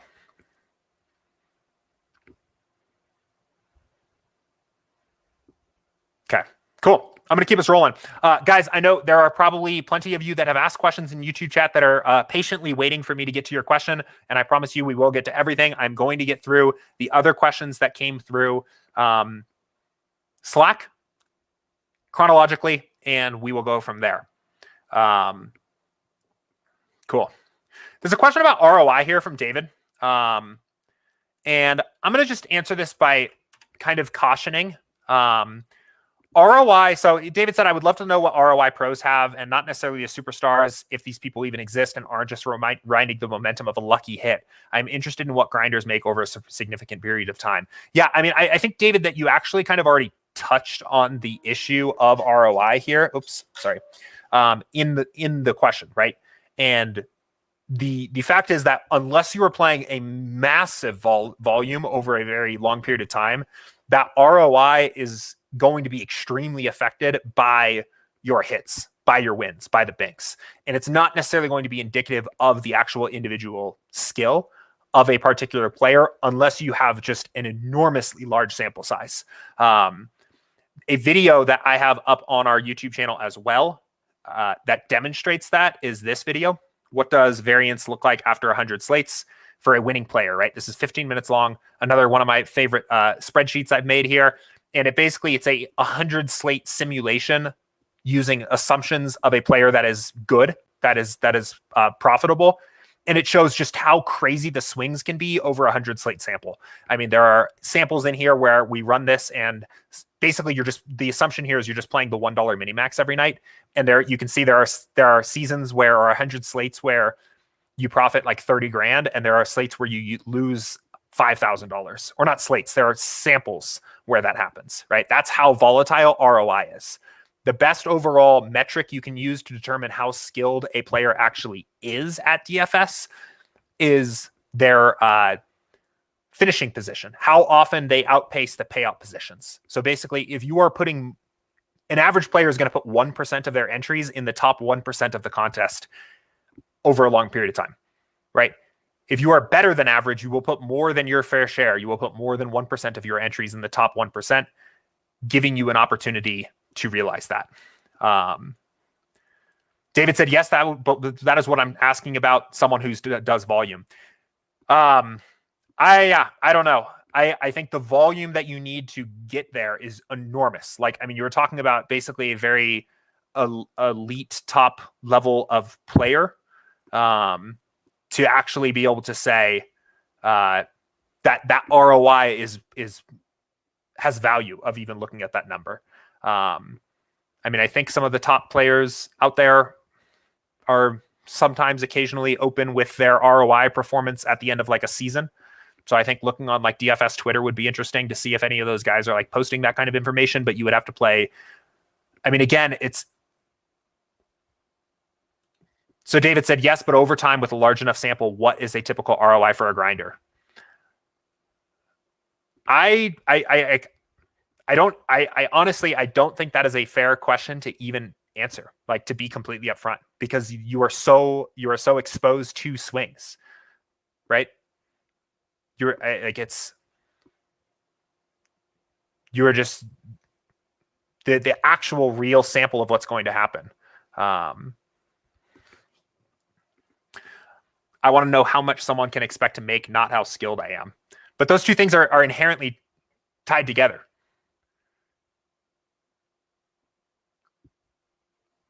So I don't know. I could say like 10% ROI, right? Like, is that, that's positive. That's a fairly realistic, that would probably put you in like a borderline very good to elite category if you had an enormous sample. I'm talking like years of data, five seasons of 150 slates for something like MLB maybe would be enough to actually quantify that and say that ROI is a trustable number compared to finish position in that particular case.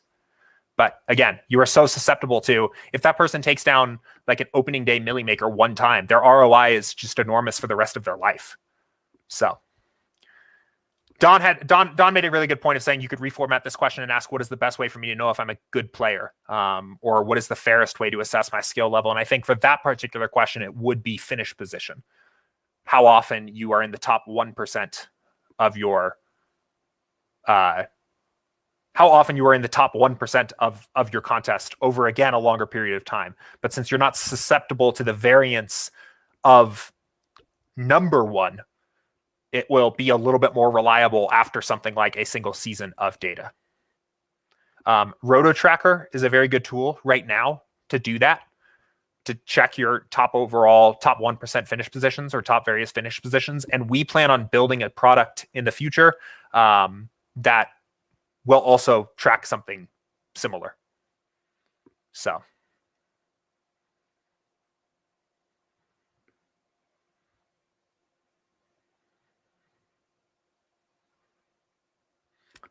Yeah.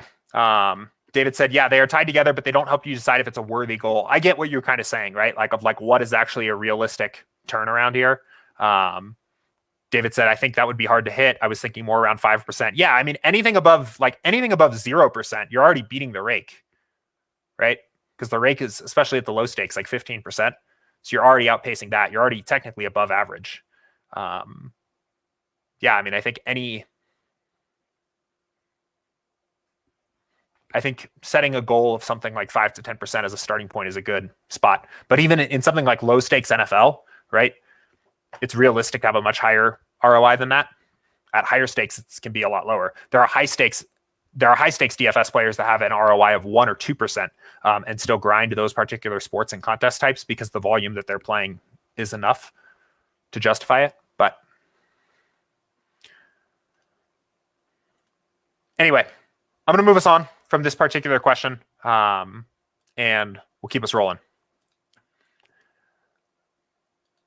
Okay, cool. Question from Zach here. And again, guys, I see other questions coming in on YouTube chat. I promise we will get to everything. Tackling these in chronological order with the questions that came in through Slack first. So this one was right at the start of our show, and he said, for showdowns, what is a good number of captains to have for single entry, 20 max, 150 max contests? What is the difference in the process of choosing captain exposures versus choosing flex exposures? Is it okay to mostly ride with SaberSim gives you for flex, for example? So this is a good question. The biggest thing that is going to impact your overall number of captains that you are getting is going to be the sim variance slider, which is not going to have a ton of variation at different contest sizes here compared to a typical main slate. So you could see even for like a single entry, this might be something like the Daily Dollar or like the Huddle or something for a slate like tonight. Sim variance comes down to, well, let's assume, obviously, if you're playing a single entry, you're going to have one captain, but let's assume you're doing the difference between like a 20 max, for example. A 20 max here isn't even going to vary your sim variance at all. So actually, in this particular case, the only thing that's going to give you a different number of captains is going to really be the number of lineups, right? You just simply are going to have less lineups with a 20 max than a 150 max. So you're going to have less captains.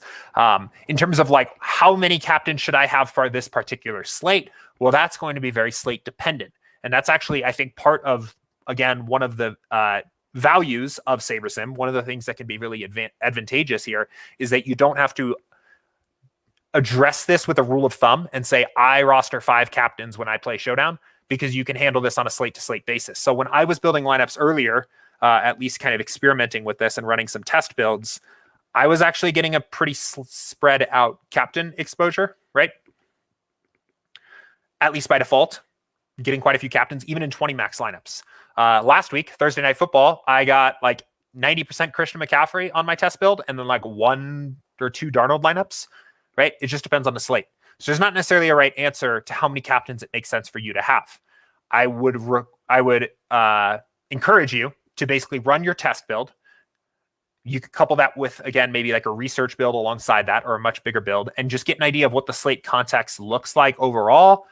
And then think about how you, like, again, from a leverage standpoint, but also from a risk standpoint, how do you want to approach the slate, right? How much risk do you want on certain players? We are twice as exposed to the field as Amari Cooper captain lineups at the moment with this particular build. We have 4 total lineups with Cooper, right? We're playing 20. If this is our favorite particular captain play on the slate, right, and we bump this up to 50, we are going to get less captains overall. We are condensing our pool. This is not necessarily wrong or right. This is riskier and has higher upside. I know if you talk to Maverick in Slack, he'll tell you his favorite thing to do for Showdown slates is like this, right? Lock button. Pick one captain. Very risky approach. Very high upside, because if you get the right captain right, you have a ton of lineups to capitalize on it. And that's the way he approaches this.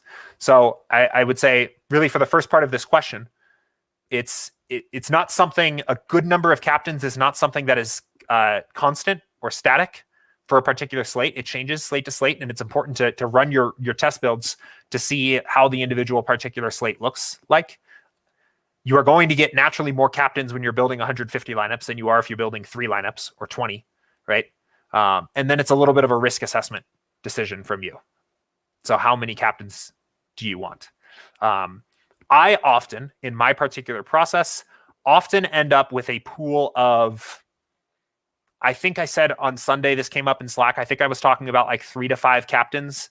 I kind of narrowed down to a reasonable list of players that I think can be the highest scoring player on the slate, which is not necessarily always the optimal way to play, right? I know there was the Chiefs-Ravens showdown. Byron Pringle was the optimal captain, even though he was not the highest overall scoring player. It doesn't always mean the highest overall scoring player is optimal captain, but I generally kind of try to look at it from the lens of what players do I think can be the highest scoring, and then try to find some leverage with where I think ownership is going to fall. So again, I mentioned I often QBs I think are a little bit too highly owned, and they're often the highest owned. So I might be the type to do something like this and then ask myself, is Blake Jarwin going to be the highest owned player on the slate? I don't think so. Is it going to be Pollard? Maybe not. And maybe I'm getting closer to a pool of captains that I like here or something like this. And this is 5 for 20 lineups, but it's by no means the absolute right way to play. And I use the pool of what SaberSim thinks is appropriate to begin with, to start with, right? So the second part of this question is, what's the difference between choosing captain exposures versus choosing flex exposures? Is it mostly okay to ride with what SaberSim gives you for flex, for example? It's kind of up to you. It's not necessarily right one way or the other to do this in like spending more time looking at captain or flex. I think like captain to me is the most powerful point of the lineup. It's like the biggest leverage point overall. So I spend a lot more time dialing in captain exposures than looking at flex exposures, but I think it's worth spending a little bit of time here and looking and seeing what your leverage plays are on either sides. One thing to be careful about in particular is that if you are taking a stand on a player as a captain, so let's say I had faded, and this slate isn't a perfect example, but let's say I'm fading Cooper or I'm fading Dak at captain. That often means that that player is going to end up becoming one of your highest owned flex plays, which isn't necessarily a bad thing, but you should be aware of that. And if your goal overall was to actually legitimately like completely fade Dak or to be underweight, you should reflect it in both positions, because the builder is going to say, okay, we're not playing any Dak lineups in captain. Let's play him in flex, right? And if you want to be actually underweight on Dak Prescott overall in your lineups, then you should set a max exposure to both positions.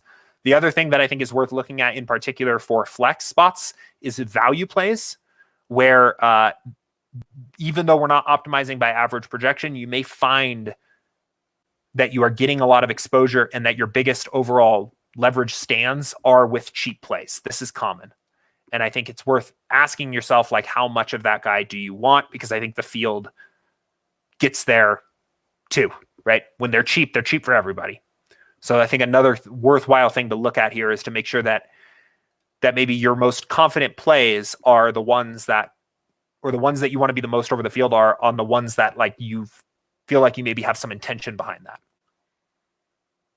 Is Blake Jarwin like your guy for the flex position tonight? Maybe not. Maybe I just want to be even with the field, right?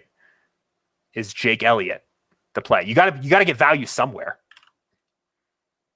but maybe you're spreading out your value plays, right? This is something else that I do a little bit fairly often. I often like to think about it as like, I'm going to let my plays, and I've already decided that I'm fading Dak, so maybe I'm adjusting this down, or maybe I'm at least going even with the field at the flex spot, right? I'm going to make sure that my plays are in line with the way I actually want to be tackling the slate at both positions. So cool. All right.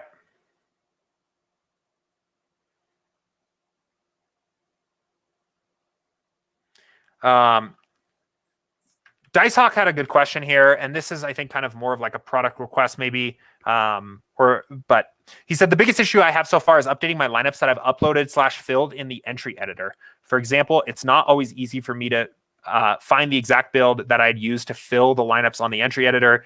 Do you have any advice for finding your build that you would use to fill entries? Is there any way that the saved builds could be named? For example, it is often difficult to search through the different sub builds. For example, 3 lineups versus 20 lineups saved at different times that you save for each main build. This has been a popular request, and I get how this is frustrating. I mean, I will note that you can name the build overall here, over here, right? But the problem is that doesn't actually name the set of lineups. So now if we hit save, right? Oh, wait, no, you can't. No, you can do it right here. This is new. This is new in the redesign. I didn't realize you could do this. So this could be like this could be like fade Dak, right? You could name this. This is my fade Dak build where I'm half the field on Prescott and no captain, right? And then you could actually go in here and reset all your exposures. And I'm assuming that this is all going to work the way I expected here. And maybe your other one is fade Hurts. So maybe you do the fade Hurts. For whatever reason, this is the way that you're approaching your lineups. Again, Hurts becomes a very popular flex play, as we saw before, but now we cap his ownership and we save again. And now this can be fade Hurts. So then if we go to the entry editor, I'll pull in some entries here. I'm playing all kinds of stuff tonight. I'm playing some satellites and stuff for fun here. But now we should be able to fill. Yeah. Oh, it's stuck because hang on. Yeah, okay. It's just trying to load all of these different contests. So let's just give it a second. But there you go. That's awesome. Actually, I didn't know you could actually do that. On the old classic version of the app, you could only name the build. You couldn't rename the lineup sets, and now you can. So Dicehawk, I don't know. Are you watching along with me here today? Let me know if you are. That is pretty cool. I didn't know you could do that. So yeah. Anyway. Cool. Yeah, so David picked up on that. You can name your set of lineups and your builds. Oh, this is already happened. I'm way behind here, but hopefully that was useful for the 30 of you that are watching me live here as I figured that out for myself. It's pretty exciting. So, all right, cool. So let's see. CP Hustler asked a question and called me Josh, which is okay. But I'll be Josh for this question. I just realized my name tag, I just saw it a second ago, disappears. So maybe that's nobody's fault, right? Oh, it disappears when I have a question up. Yeah. So I'm Jordan. But anyway, Josh, I'd be interested to know if your guidelines for contest selection still hold in sports that just don't have that much money in them. My philosophy has been that there are certain sports where I have an edge for whatever reason, but those sports have such small contests that it seems to not make sense to play them. Why even spend 15 to 30 minutes to intelligently enter a contest to win 3x your entry, especially when there's so little money in the prize pool to begin with? I'm looking for a reason to play a dime time on DK that costs $2 to max out and 10 for first place. Those little tiny dime times that are like 1,000 people to enter and it's $2 to max out and 10 for first place, I think really are not great contests to enter. One, from the standpoint of effective entrance, but two, like you are going to what most people use those contests for at the end of the day, at least from what I've seen, is it is a way for the best players to just get a extra action on their top 20 lineups. Like you'll see the same guys. I play a lot of those too, to be honest. And you'll see a lot of the same guys just slam those contests. They're playing the same 20 in. And when they take one down, it's also in a whole bunch of other contests. And it's just it's like a cherry on top. And I don't think it's a very profitable contest for you to just be playing to begin with. I think no matter what sport you're playing, it makes sense to play the highest overall effective entrance contest you can find. Now, is that going to be 1,000 for every single sport? Maybe not, right? If you want to be playing baseball here at the end of the season, your options to get 1,000 effective entrants are pretty limited. And on a lot of slates, it's going to be like the daily dollar and the chin music, the $1 and the $5 single entries, sometimes the $3. And that's like it if you're going to stick hard and fast to the rule. Now, if you are a skilled baseball player and you are profitable and you think that you have an edge in the contest where the effective entrance is coming down, then great, so be it. Maybe your line is at 500 effective entrance, or maybe you play a lot of esports that has smaller prize pools that you're not always going to find that effective entrance of 1,000, but you're using Will's freaking amazing Counter-Strike model and you're profitable. Again, that's fine. Like this rule is really intended to be a guideline of determining what the best contests are overall, and particularly if you don't really have a good sense of how to kind of gauge the lobby when you're looking at DraftKings, that's where this rule comes from. That's why it exists. It is ultimately up to you where your edge is, how big your edge is, and where the line is drawn of where that edge stops. And those are complicated questions to answer. It's not always clear, but for the average person, we recommend 1,000 effective entrants or greater. So, for example, you're going to see, I've had my contests up here for a few minutes now. I'm sure people are looking at these, and you're going to see that there are contests in here that aren't 1,000 effective entrants. Well, I have tracked my results over a long time, and I have found that I do really well in micro boosters. There are 200 people in this contest, and it's a 7 max, but I do very well in these. I've had actually pretty success in satellites, right? I've tracked some of the results in these contests. I feel pretty confident that I'm profitable in them, so I'm still playing them. For NFL Showdown, there are plenty of good contests to play anyway. You don't really need to go do this. But for baseball, right? Again, baseball this time of year, not a lot of good contests out there. So you need to determine where your edge is. And I think that the effective entrance thing is a tool for doing that. What I often like to do is if I'm looking at the DraftKings lobby, so let's pull this up and let's try to find a somewhat niche sport. This time of year, I will say from what I've seen, the golf lobby and the NFL lobby obviously are both really good. I don't think all the golf contests are out for the event this week. It's also, I think, a smaller event. But this has been pretty good, especially at the low stakes. Okay, so actually, no, this is a good example, right? This is actually a really good example. So this week, say you wanted to play some golf and you're looking at this and there's not a lot of great contests to play, right? The $1 single entry looks good. Let's look at tournaments only. And let's expand this to $10. And the $5 single entry looks good, but it starts to look kind of thin after that. One way I like to do this is I like to take other contests that I know are good contests in general, right? Like the quarter jukebox always had a good payout structure. It always is a 2x min cash. It's always just a pretty good contest to play. I will often look at what are the effective entrants in the quarter jukebox, a contest that I think I can probably be profitable in, and then see what's around there. So 14,000 divided by 20 is 700-ish. So 700 effective entrants in the quarter jukebox. I think I probably would still have an edge in this contest. So maybe I'm now willing to look at contests that have 700 effective entrants or more, right? Does that mean I'm rushing to fill this 24,000 entry minimax that has 200 effective entrants? No, but I'm probably okay playing the short game, which is going to have 850 effective entrants, right? Then the next lineup would maybe be the birdie. I don't know, maybe starting to get on that line, but this contest becomes playable here all of a sudden. This $3 free max. This contest is even maybe interesting. So you got to draw that line somewhere, right? Not every, especially the smaller sports. Maybe you play, maybe you're good at soccer, right? This is even going to be harder. Or let's look at league, right?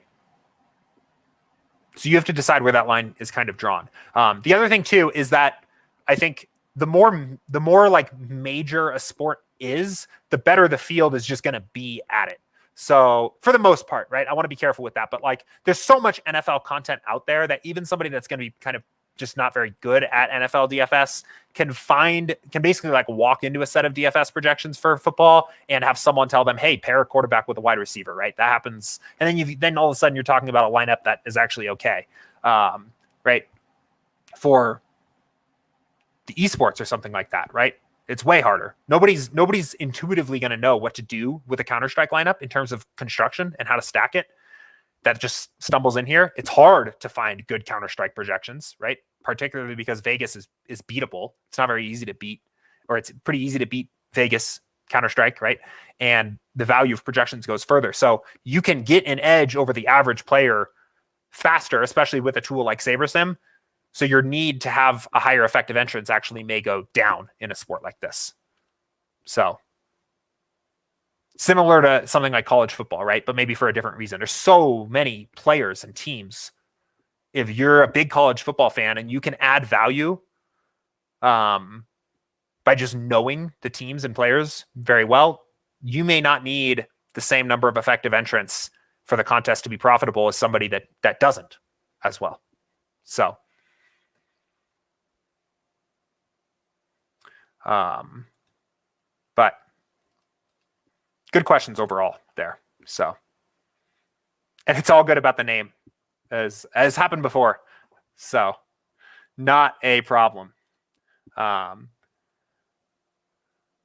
Yeah, so David had a similar question. Okay, so actually real quick before I move on, CP Hustler said college football was the main example of my question. Yeah, so like it is ultimately, it's going to be a lot of like where your actual edge is and where your line is drawn. But I often find myself using the quarter jukebox as a guideline and then asking myself if I think I could be profitable in that contest and scaling my effective entrance from there. So like this is where it gets tricky, right? Even if you're not going to play this contest, this is 7,000 total entries.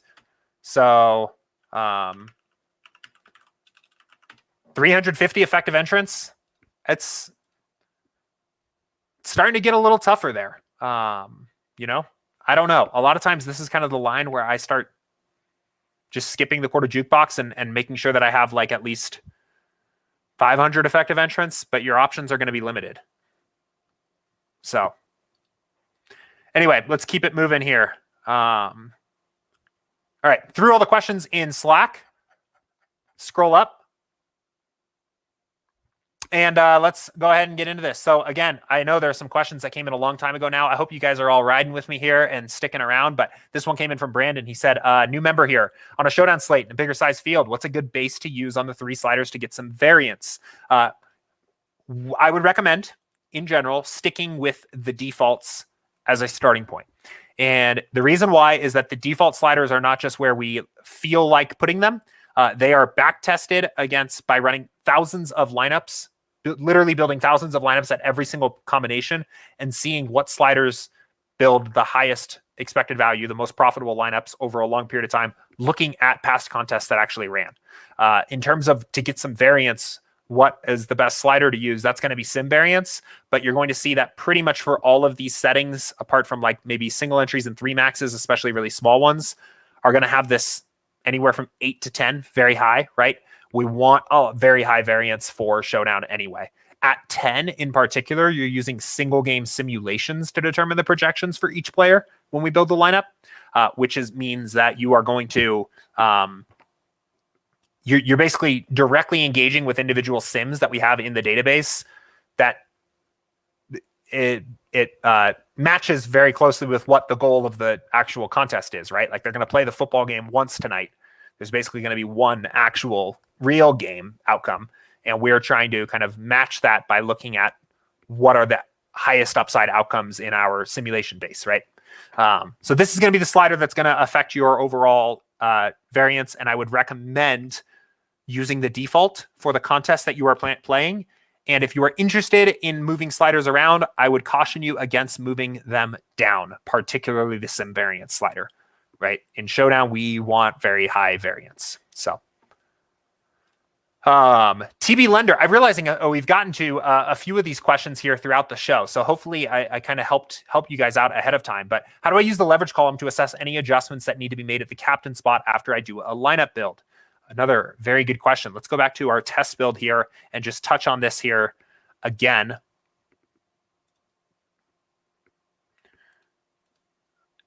Okay, so again, the goal here should be making sure that you are coming at this from the standpoint of saying that your highest leverage plays are the plays that you are most aggressively invested in with purpose, that you are kind of intentionally doing that, right? So all that this is getting here, all that we're getting here right now when we first run this is that we built a pool of 500 lineups and we asked SaberSim based on SaberScore what its favorite 20 is. And it so happens that we have 3 Blake Jarwin lineups, but if he's owned at 3%, he is basically our highest leverage captain. Now, do we need that kind of leverage? Is that the kind of leverage we are looking for on Jarwin? Maybe not. Maybe we just play at least 2 Jarwin lineups and bring him down a little bit, right? Now, Amari Cooper is our highest overall leverage play. Maybe that's not even enough. Maybe in this particular case that you really wanted to play Cooper, right? Again, we're looking at leverage here. 14% more lineups over the field isn't enough for how confident we are in Cooper. So we're going to bump that up, and he's going to be our highest overall leverage play captain, right? We could also go ahead here and look and see what our fades are. Make sure that these kind of check with our approach. And it does make sense to me that if we're going to be overweight on Cooper, that we are going to be kind of under on most of the other Dallas guys, because we're expecting Cooper basically to soak up the volume here. We can even look at correlation, right? We see that CeeDee Lamb is actually negatively correlated to Cooper, right? It makes some sense that these are our biggest fades. But maybe one that is interesting is actually a guy like Devontae Smith that you actually also wanted to be over the field on. So by looking at negative correlations, we were kind of able to see that this didn't match with the way we wanted to approach the slate from the Eagles side. So we like the idea of this being kind of a big passing game. So maybe we come in here. And again, how much leverage do we need on Smith to feel comfortable? Well, maybe let's put him at 15 and see kind of how that fits into the overall scheme of things. Okay, that looks good, but I'm not, what is that? I'm not 5 times more confident about Cooper than I am Smith. So let's bump this up to 25 instead. Okay, there we go. This is kind of starting to reflect the way I want to tackle the slate, right? I think the idea of Jarwin captain is interesting because the builder's clearly seeing some upside there. Cooper's my overall favorite captain, right? And Smith is next, but I'm not as confident about Devontae Smith. And now we're getting a pool of captains that kind of makes sense. And you could even go from here, right? I think the Eagles are going to throw the ball a lot, and I'm already negative leveraged to Sanders, but I actually want to be more negatively leveraged to Sanders. So let's just fade him. Okay, so now I'm feeling good about my captain exposures. So because I saw this question just pop in, I'm going to tackle this real quick. But Barry said, following up on that last question regarding sliders on Showdown, why would the correlation slider be preset to 0? Does this negate the model's built-in correlation for NFL Showdowns? The reason why is because the higher your sim variance slider is, basically, the more you are going to have the effect of the correlation actually just show up in the individual lineups. And particularly at 10 sim variance, we are using single game simulations to determine the projections for each player in the lineup. So you are working with an individual game script of the way the game could come out, all of that correlation naturally included, right? So you can kind of piece together the game scripts here, but you are naturally going to get correlated players in the lineup without having to force the builder to emphasize correlation, because we're using single game simulations for the lineups. So you have Cooper as your captain in this particular number 1 lineup, Prescott, Dax in the lineup. Now, that's not necessarily to say that you are going to get 100% of Dak every single time you have a Cooper lineup, because there are game scripts where Amari Cooper can have success where Dak isn't in the optimal lineup, right? But it's not going to happen often, and it's naturally going to show up in your lineups as often, essentially, as it shows up in our database of simulations.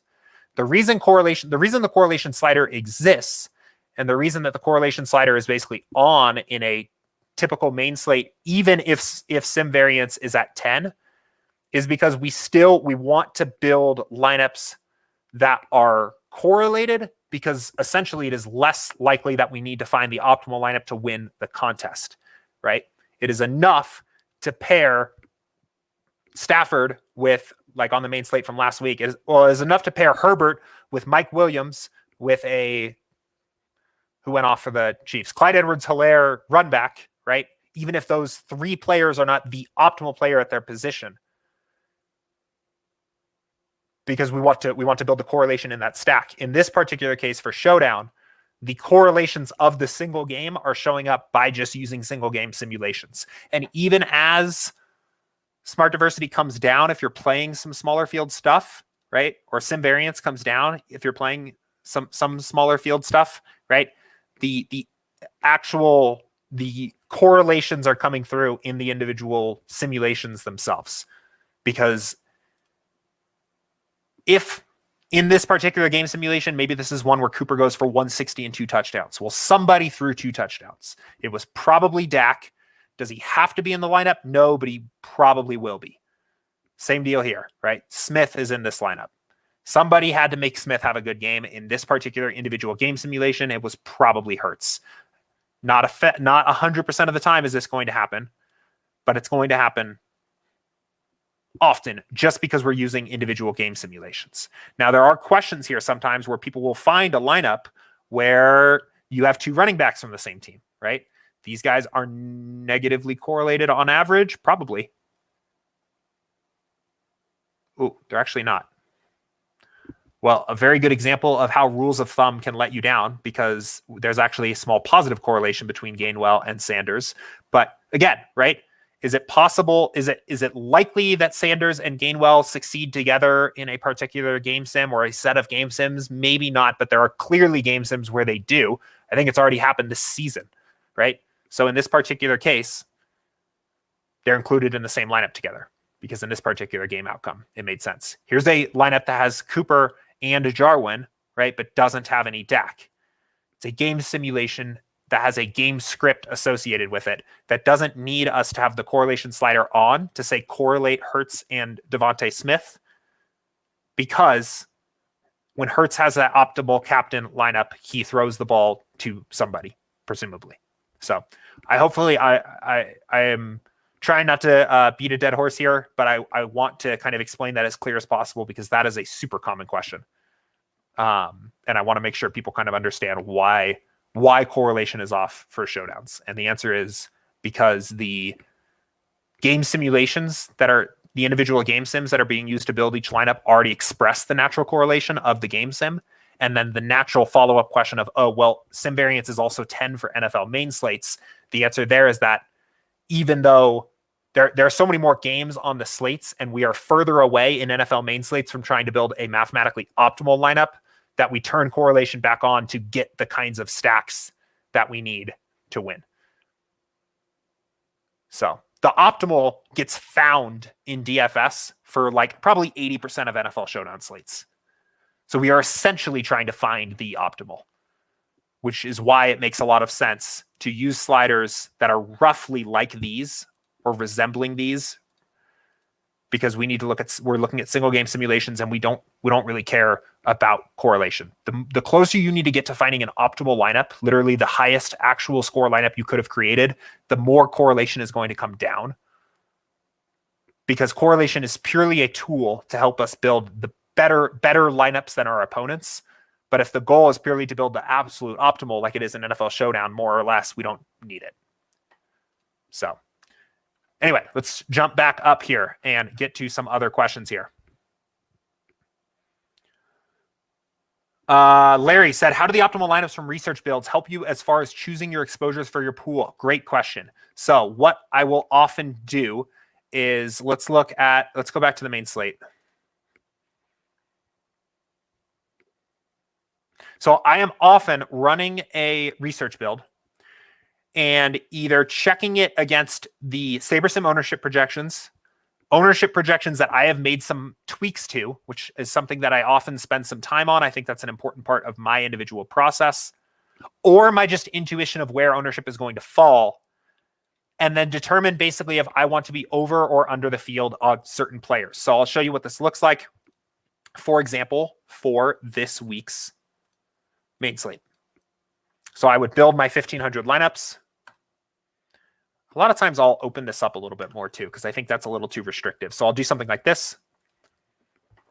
If I wanted to look at stacks, purely stacks, I would turn correlation up. But in this particular case, I just want to look at players. So I'm going to keep it where it's at.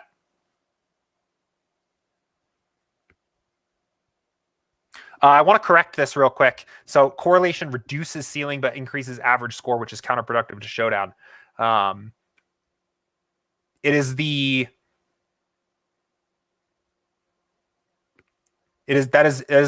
Correlation does not reduce your ceiling.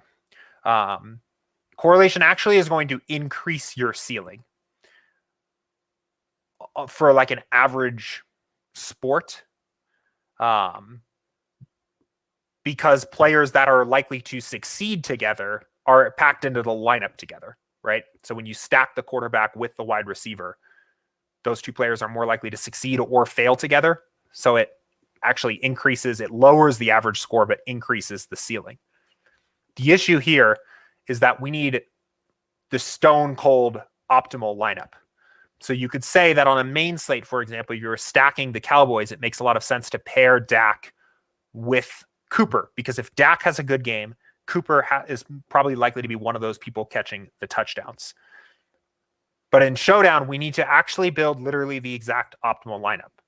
So, or pretty close. Dak could go out and throw his 3 touchdowns, but maybe I'm like trying to come up with a reasonable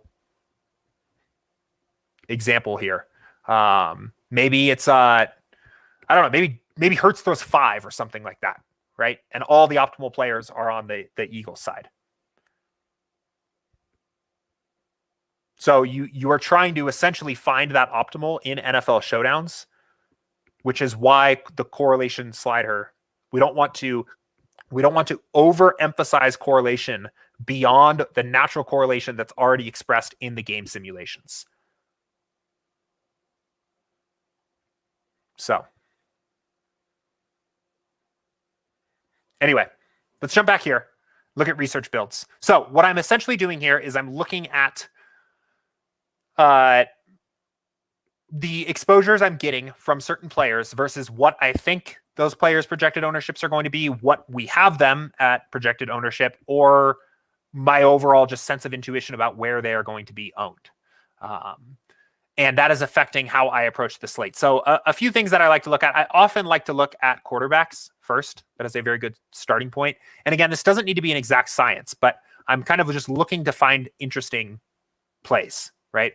And I mean, immediately, one of the things that just jumped out off the board to me is that all of the QBs, besides, I guess, Brady, I mean, actually, almost all the QBs that are in the big game stacked games for this week were not really popping in research builds. Is something that jumped out to me immediately.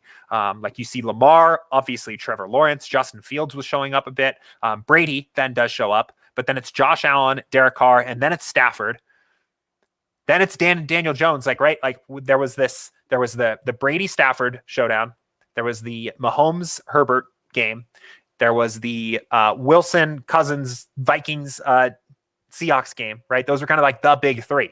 And yes, we get Brady showing up here. We get Stafford kind of showing up here, but it did end up being notable to me in my process here that these were the quarterbacks showing up were not the quarterbacks corresponding to those games. And you can kind of combine that here as well with the wide receivers, right?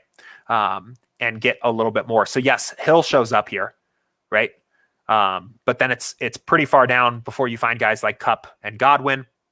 And what I'm basically trying to do is then ultimately look at exposures against how much I think certain players are going to be owned and get over or under the field accordingly. So I already mentioned earlier that I had thought that this ownership projection was a little high. I thought this was closer to 10 or 15%. So Marvin Jones was somebody that I knew I wanted to be overexposed to, actually. Again, and this is the whole reason there was a question on the strategy session from last week of, should I just compare my exposures to my ownership projections and then like even just export that and then do a calculation and re-import that as min or max exposures? I get where that question is going, but I would be careful because you are assuming you are taking two values here with a ton of uncertainty in both and then making a calculation which compounds your uncertainty. And I would do this more qualitatively rather than quantitatively. But that is basically what I'm doing. So in this particular case, I would know that I wanted to be over the field on Marvin Jones. Calvin Ridley is another one. I didn't think this was high enough. I ended up over the field on Calvin Ridley because I thought that he was going to be under-owned given his price. Kupp was a big fade. I actually thought that this ownership projection was a little too low. I thought that he was going to be higher. I did. My best overall performing lineup on the slate yesterday actually ended up having Kupp, but this was a guy that I decided I was already interested in fading based on how often he was showing up in the best lineups compared to what I thought his ownership projection was going to be. Godwin would be another one, right? I think this is probably pretty close to what I would have expected and shows up lower. The one other thing I will do is sometimes I will look for opportunities to correlate alongside this. So a play, for example, we keep excluding Madison in this build. I think something's maybe just like set weird now to week 3, but it doesn't really matter. one of the plays that I was particularly under on was Derrick Henry, who I actually, again, thought was likely to be higher owned than this, right? This was, to me, one of my fades. And what I was interested in doing is I went in and I looked at the players that Derrick Henry was actually negatively correlated to. And it was basically the entire Colts offense, but in particular, Jonathan Taylor, right? Opposing running backs are often negatively correlated to one another.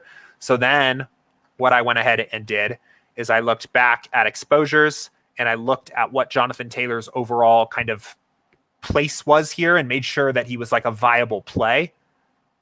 And I decided that I was going to be under on Derrick Henry and over on Taylor to kind of compound that approach. So there's a few things I'm doing here. Oh, I just realized I've had this message up the entire time and not the message that I'm actually talking about. We're talking about this message. Sorry, hopefully I didn't confuse anybody. I'm talking about what I do in my research builds when I'm looking at exposures. And the kind of main takeaways are I'm looking at the highest overall exposed players, the players that have the greatest percent chance of showing up in the optimal looking lineups, comparing them to what I think their ownership is going to be, either based on my own intuition or otherwise. And I'm noting, I typically get a little piece of scratch paper out and I'm writing down players that I want to be over the field on and writing down players I want to be under the field on. And for players in particular that I want to be under the field on, I will often look at their negative correlations and see who they are negatively correlated with, and sometimes try to get a little bit of exposure to those players as well. So this is actually another one. I actually played a lot of Sony Michel because of the negative correlation here. I typically just avoid defenses for this because defenses are so variant. I think it's a little bit silly to try to correlate your Cooper Kupp fade by playing the Rams defense. Just seems like, I get it, because like, especially if the Rams defense scores defensive touchdowns, it keeps the offense off the field, but it's so variant that I just don't want to do that. But I will do stuff like this.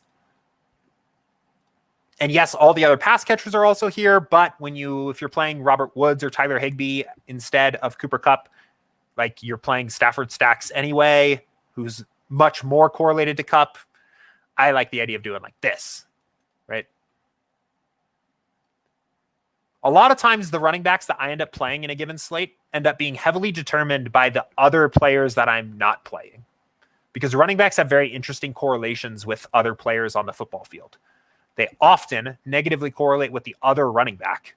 So very good ways to correlate your running back fades can be by playing the running back on the other side, right? Saquon Barkley is maybe somebody you wanted to fade. I know he was pretty chalky, ended up having a good game, but I think people had reasons to want to fade. Maybe you play Mike Davis, who, again, I know had a bad game, but or you play Falcon stacks. Right? That's a lot of times how I end up. My running back pool and exposures a lot of times are leveraged, like fades are correlated to other fades I'm making in my pool. So, and I wanted to talk about that a little bit in the strategy session from last week, but it didn't work out. So I wanted to mention that today. But excuse me. All right, let's keep rolling. Dean said, can you show me how to use the 99th percentile build to build better NFL Showdown lineups? I wouldn't use it. That would be the way I would do it. The problem is that, let's go back to the Showdown here. At 99th percentile, you are literally talking about that player's like 1% or less chance of hitting or exceeding that score, and you just get crazy, crazy results, right? Because people's 1% outcome is going to have some like very unlikely outcomes in there. So let's reset our exposures and change this to average 99th, right? And the big thing that you're going to get when you do this is you're going to get, so like, I mean, we're like, it should jump off the page to you, but we're talking about the outcome where Amari Cooper scores 70 points in the captain spot. I mean, it's like the best performance he's ever had. But we get some of these guys that are actually in this particular game, it's not as bad because these teams are good and all their good players are good. But you can see, like, even from other guys here, right? We're talking about lineups where Dallas Goedert, well, he plays a lot too. I'm trying to like find something, right? The kickers are an interesting one where kickers scored 19 and 17 points, where Cedric Wilson's scoring 23, right? Again, with the Cowboys and Eagles, there's so many good players on both teams that the lineups don't look so bad. But I know there were people that were doing this last week for the, what was it, Texans and Panthers game, and getting like weird players in their lineups. Because again, their 99th percentile outcome for like guys like Mercedes Lewis was popping in builds at 99th percentile is going to be like 15 points, and he's going to start showing up in your lineups given their salaries. There also aren't a lot of min salary guys that are actually expected to play. But the whole point of doing this would be to increase your upside. And I don't think you really need to do it because sim variance is giving you enough upside already, right? You're getting plenty of upside because we're using single game simulations to build each lineup. So your lineup automatically is the optimal for it is when we're talking about upside, right? I guess this is another good way of answering that correlation note before, right? We're talking about upside. We're talking about trying to increase the ceiling. While the ceiling, the literal ceiling, is capped at the optimal actual scoring lineup that you could get for a given slate. And in Showdown, we need to hit that literal ceiling probably to win the contest. So we don't need the influence. We just use the optimal lineups from individual game sims rather than turning on a correlation factor that doesn't actually provide any additional upside. That's actually, I think, a better way of thinking about it. But for this particular question, if you're trying to get upside in your lineups, right, you've kind of maximized it by using single game simulations. The builder is indicating to you that this is literally the best actual lineup you could have made for this associated game simulation and game script. So there is no additional upside. You're actually not gaining additional upside by turning percentiles up. You're just viewing your lineups and sorting them by a different way. You're sorting them by basically saying, okay, if every player scored their 99th percentile outcome, what would be the highest upside lineup? But that's not really a condition that actually takes place very often, maybe ever, and isn't a condition that you actually need to win. You need the best individual lineup for a certain game script, not the best possible lineup when every player has their 99th percentile outcome. So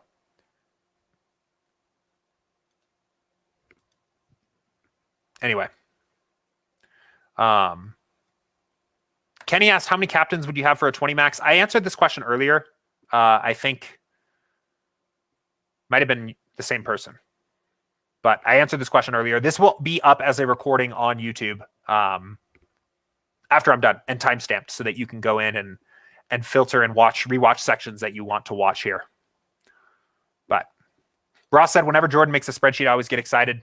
That's great. I'm glad they've been helpful for you. I like making them too. I think they're good to see certain questions answered visually that way. So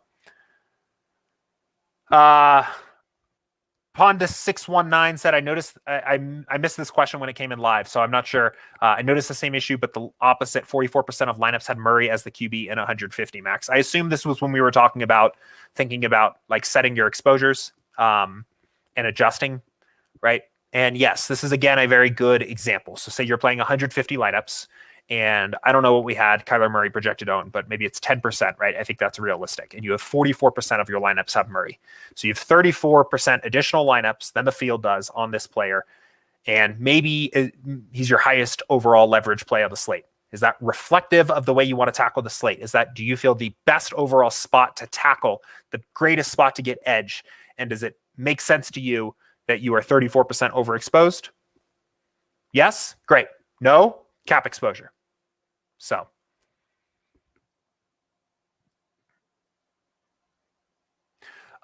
this was another good question here too. Question about Showdown ownerships. Is there a way to import MVP and Flex ownerships separately instead of only having one ownership field to import that is both applied to MVP and Flex? For DraftKings, there is. For FanDuel, there is not. So on DraftKings, and I don't know if it is clear here. Yes, it is. So on DraftKings, we have this captain ownership spot. And if you do it by CSV, it will also work. So fourth column captain ownership, third column flex ownership. For FanDuel, there's unfortunately not. And the reason why is because FanDuel just gives every player one player ID. So Jalen Hurts has the same player ID, whether he is a MVP or a flex. He just has a different position. And then they handle the MVP multiplier kind of on their own there. So it essentially makes it kind of confusing and difficult because there's nowhere from like the data side, there's nowhere for the MVP ownership to go, right? They kind of answer there is ultimately, and something that we plan on doing is splitting Hurts up into two different players on our end as an MVP player and an any flex player that you could assign a custom ownership to both and then reassign that player to the correct spot on the way out before it goes into FanDuel. And it's complicated and it's a little bit of a time consuming project. So at the moment, because of the way FanDuel handles their player IDs here, we cannot. But also because salaries are identical, whether you play them at MVP or flex, I would say in general that your MVP salaries or your MVP ownerships are probably just going to be well, I guess this isn't really the point of the question because you're talking about uploading custom projections. But for people that sometimes say, well, what is going to be the highest owned MVP? I think they are almost always in the same order as the highest owned flex because you're not paying any different salaries. That is just something I've noticed. So.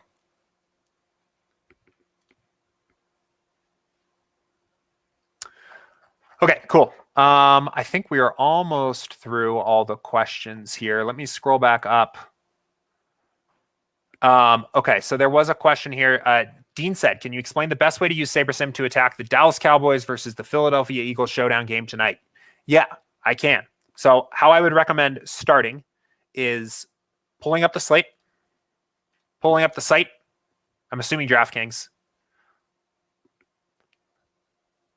And running a test build. So what is a test build? It is a build that is using the default settings for the contest you're playing.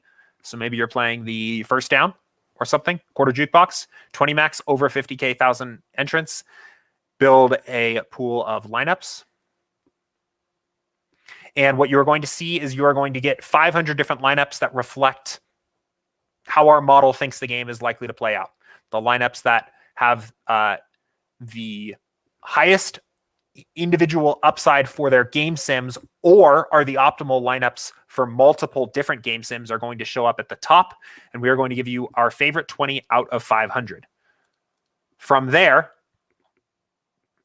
you will need to adjust two projections to see your lineups. So we'll do that real quick. From there, I would use the exposures and leverage columns to understand your lineups overall and understand how they relate to the field, right? So this is representing how much of a certain player you have in your entire pool of lineups. And this is representing how many more lineups what percentage of lineups more than the field you have on certain players. I would look at the players that are particularly at the extreme ends of the leverage column and ask yourself if that corresponds well with maybe the way that you want to tackle the slate or how you've approached the slate overall, like what you think is going to happen, or how you think that the field is thinking that what is going to happen, right? Maybe that resonates more with you. That resonates more with me. If somebody says, what do you think is going to happen in the football game tonight? I'd mostly say, I don't know. But if you say, well, what do you think the field is going to think is going to happen in the slate tonight? I will have a lot to say. That's how typically I adjust this. If you have no real opinions about how the game is going to go or how the field is going to act on the slate tonight, there's a common question. Is it okay to just use the lineups I'm getting? The answer is yes, because these lineups are not made brainlessly by looking at average projections, right? They are using single game simulations and they are optimals corresponding to an individual game sim. So it is perfectly fine to just take what you are getting here and mostly just enter it. But you could adjust things from here and particularly say, I don't know. Let's see. Let's think about a way I might want to look at this. Maybe you say everyone thinks that this game is going to be a high-scoring shootout, and I don't think it's going to be that. So I am going to fade a lot of these big pass catchers, and I'm going to fade the QBs too, because I don't think it's going to be a high-scoring game. And let's see what I'm getting here. Okay, so now I'm getting running back. Kind of makes sense. Lower scoring. Interesting. Tight end, yeah, maybe the teams are struggling to get it in the end zone. Maybe the tight ends get involved. Maybe the secondary wide receivers. I think some of these are interesting. Another tight end, second running back. I don't know. Maybe you want to play these guys. Maybe these guys are too low of average projection. Kicker, interesting. I don't know if you want to do that, but maybe you do, right? So now you're adjusting. You've made some adjustments here based on a game script, based on a set of game scripts that you want to capitalize on, and you're good to go. You hit save, right? That would be one way to do this. There's like a million different things you could do here. Another thing you could do is say, let's look at who's the favorite in this game. Is it even? It looks pretty even. I'm going to assume that we're very close to Vegas. So another thing you could do is, I think because the spread is so close, I think people are going to build a lot of balanced builds. So I'm going to do something different, and I'm not going to play any balanced builds. So I'm going to team stacks. I'm looking at 3 stacks where we use 3 and 3. And I'm just going to eliminate that particular build type. And actually, I'm going to get even crazier from there. I'm going to eliminate 4 twos as well. I don't have a stance on the players so much, but I have very strong opinions that the field is going to overly play balanced builds. So I'm going to play 5 ones only. Right? That would be another way to use this. And then maybe you could even come at this still and say, now I'm going to look at the players. So I'm playing 5 ones. So I'm basically playing onslaught situations, right? So maybe I don't want to play. I don't know. I'm trying to think if there's like maybe an assumption that would come from that, but maybe not. Maybe I would say if there's going to be a lot of raw points scored overall, I don't want to play the QBs because I think there's going to be a pass catcher that gets enough upside. So I'm going to do that. And I don't want to play these guys because I don't think they're going to score enough raw points overall, right? So here's another way. And all we're doing is we're basically taking different selections out of our pool of 500 to get our 20 that we like the most, right? To me, this would be another viable way to play the slate. There's a ton of different ways you can do this. I mean, you could spend hours here, and you're all working with this nice pool of 500 lineups that are all from game simulations. So you know that these lineups are just good. And you'll notice, like, again, none of this is about like giving you my favorite tout plays, right? That's not what I'm really trying to do here. If you told me what is the best captain on the slate tonight, I would probably do something like this and be like, well, I guess Amari Cooper would be the highest overall chance of being the optimal captain, but he's probably only a 14% chance of doing that. Does that help? You know, that might help. Maybe that helps you for somewhat of your process, but it's not about picking plays, right? It's about using this pool of viable lineups that we have here and then adjusting them and getting them where you want them to be based on their construction and their captains. And you can do this from the flex standpoint too, if there was something that you particularly wanted to look at from the flex. So maybe even watching a lot of Eagles games, and Zach Ertz is more involved in the offense than people are thinking. Maybe he is. I don't know. You could set him in exposure. He's not. Maybe you don't want him at captain, but you want him at your flex spot. You can adjust his projection too. If you're like 4 points as an average, maybe try 8. Boom. So, all right. That was kind of a fun question.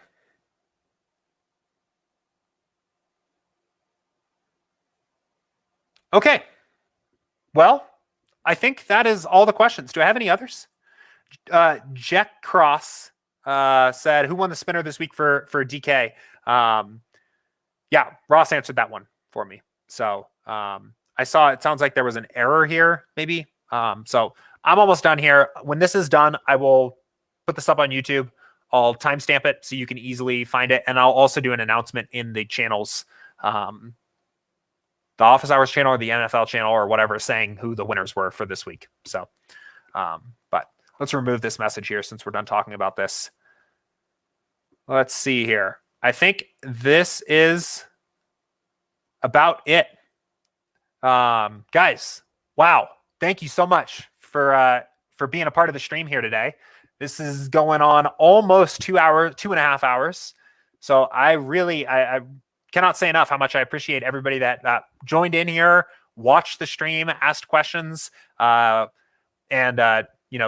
stayed tuned for the giveaway as well. I hope this was helpful for you guys as you are building your lineups for the showdown tonight or for the baseball slate or whatever you are playing. God, there's like barely a playable baseball slate today. There's a 2-gamer and I think there's a 3-gamer going on right now. But whatever you're doing, if you have any other questions, always feel free to pop them into the Office Hours channel in Slack or email us at support@sabersim.com and we will answer them on tomorrow's show.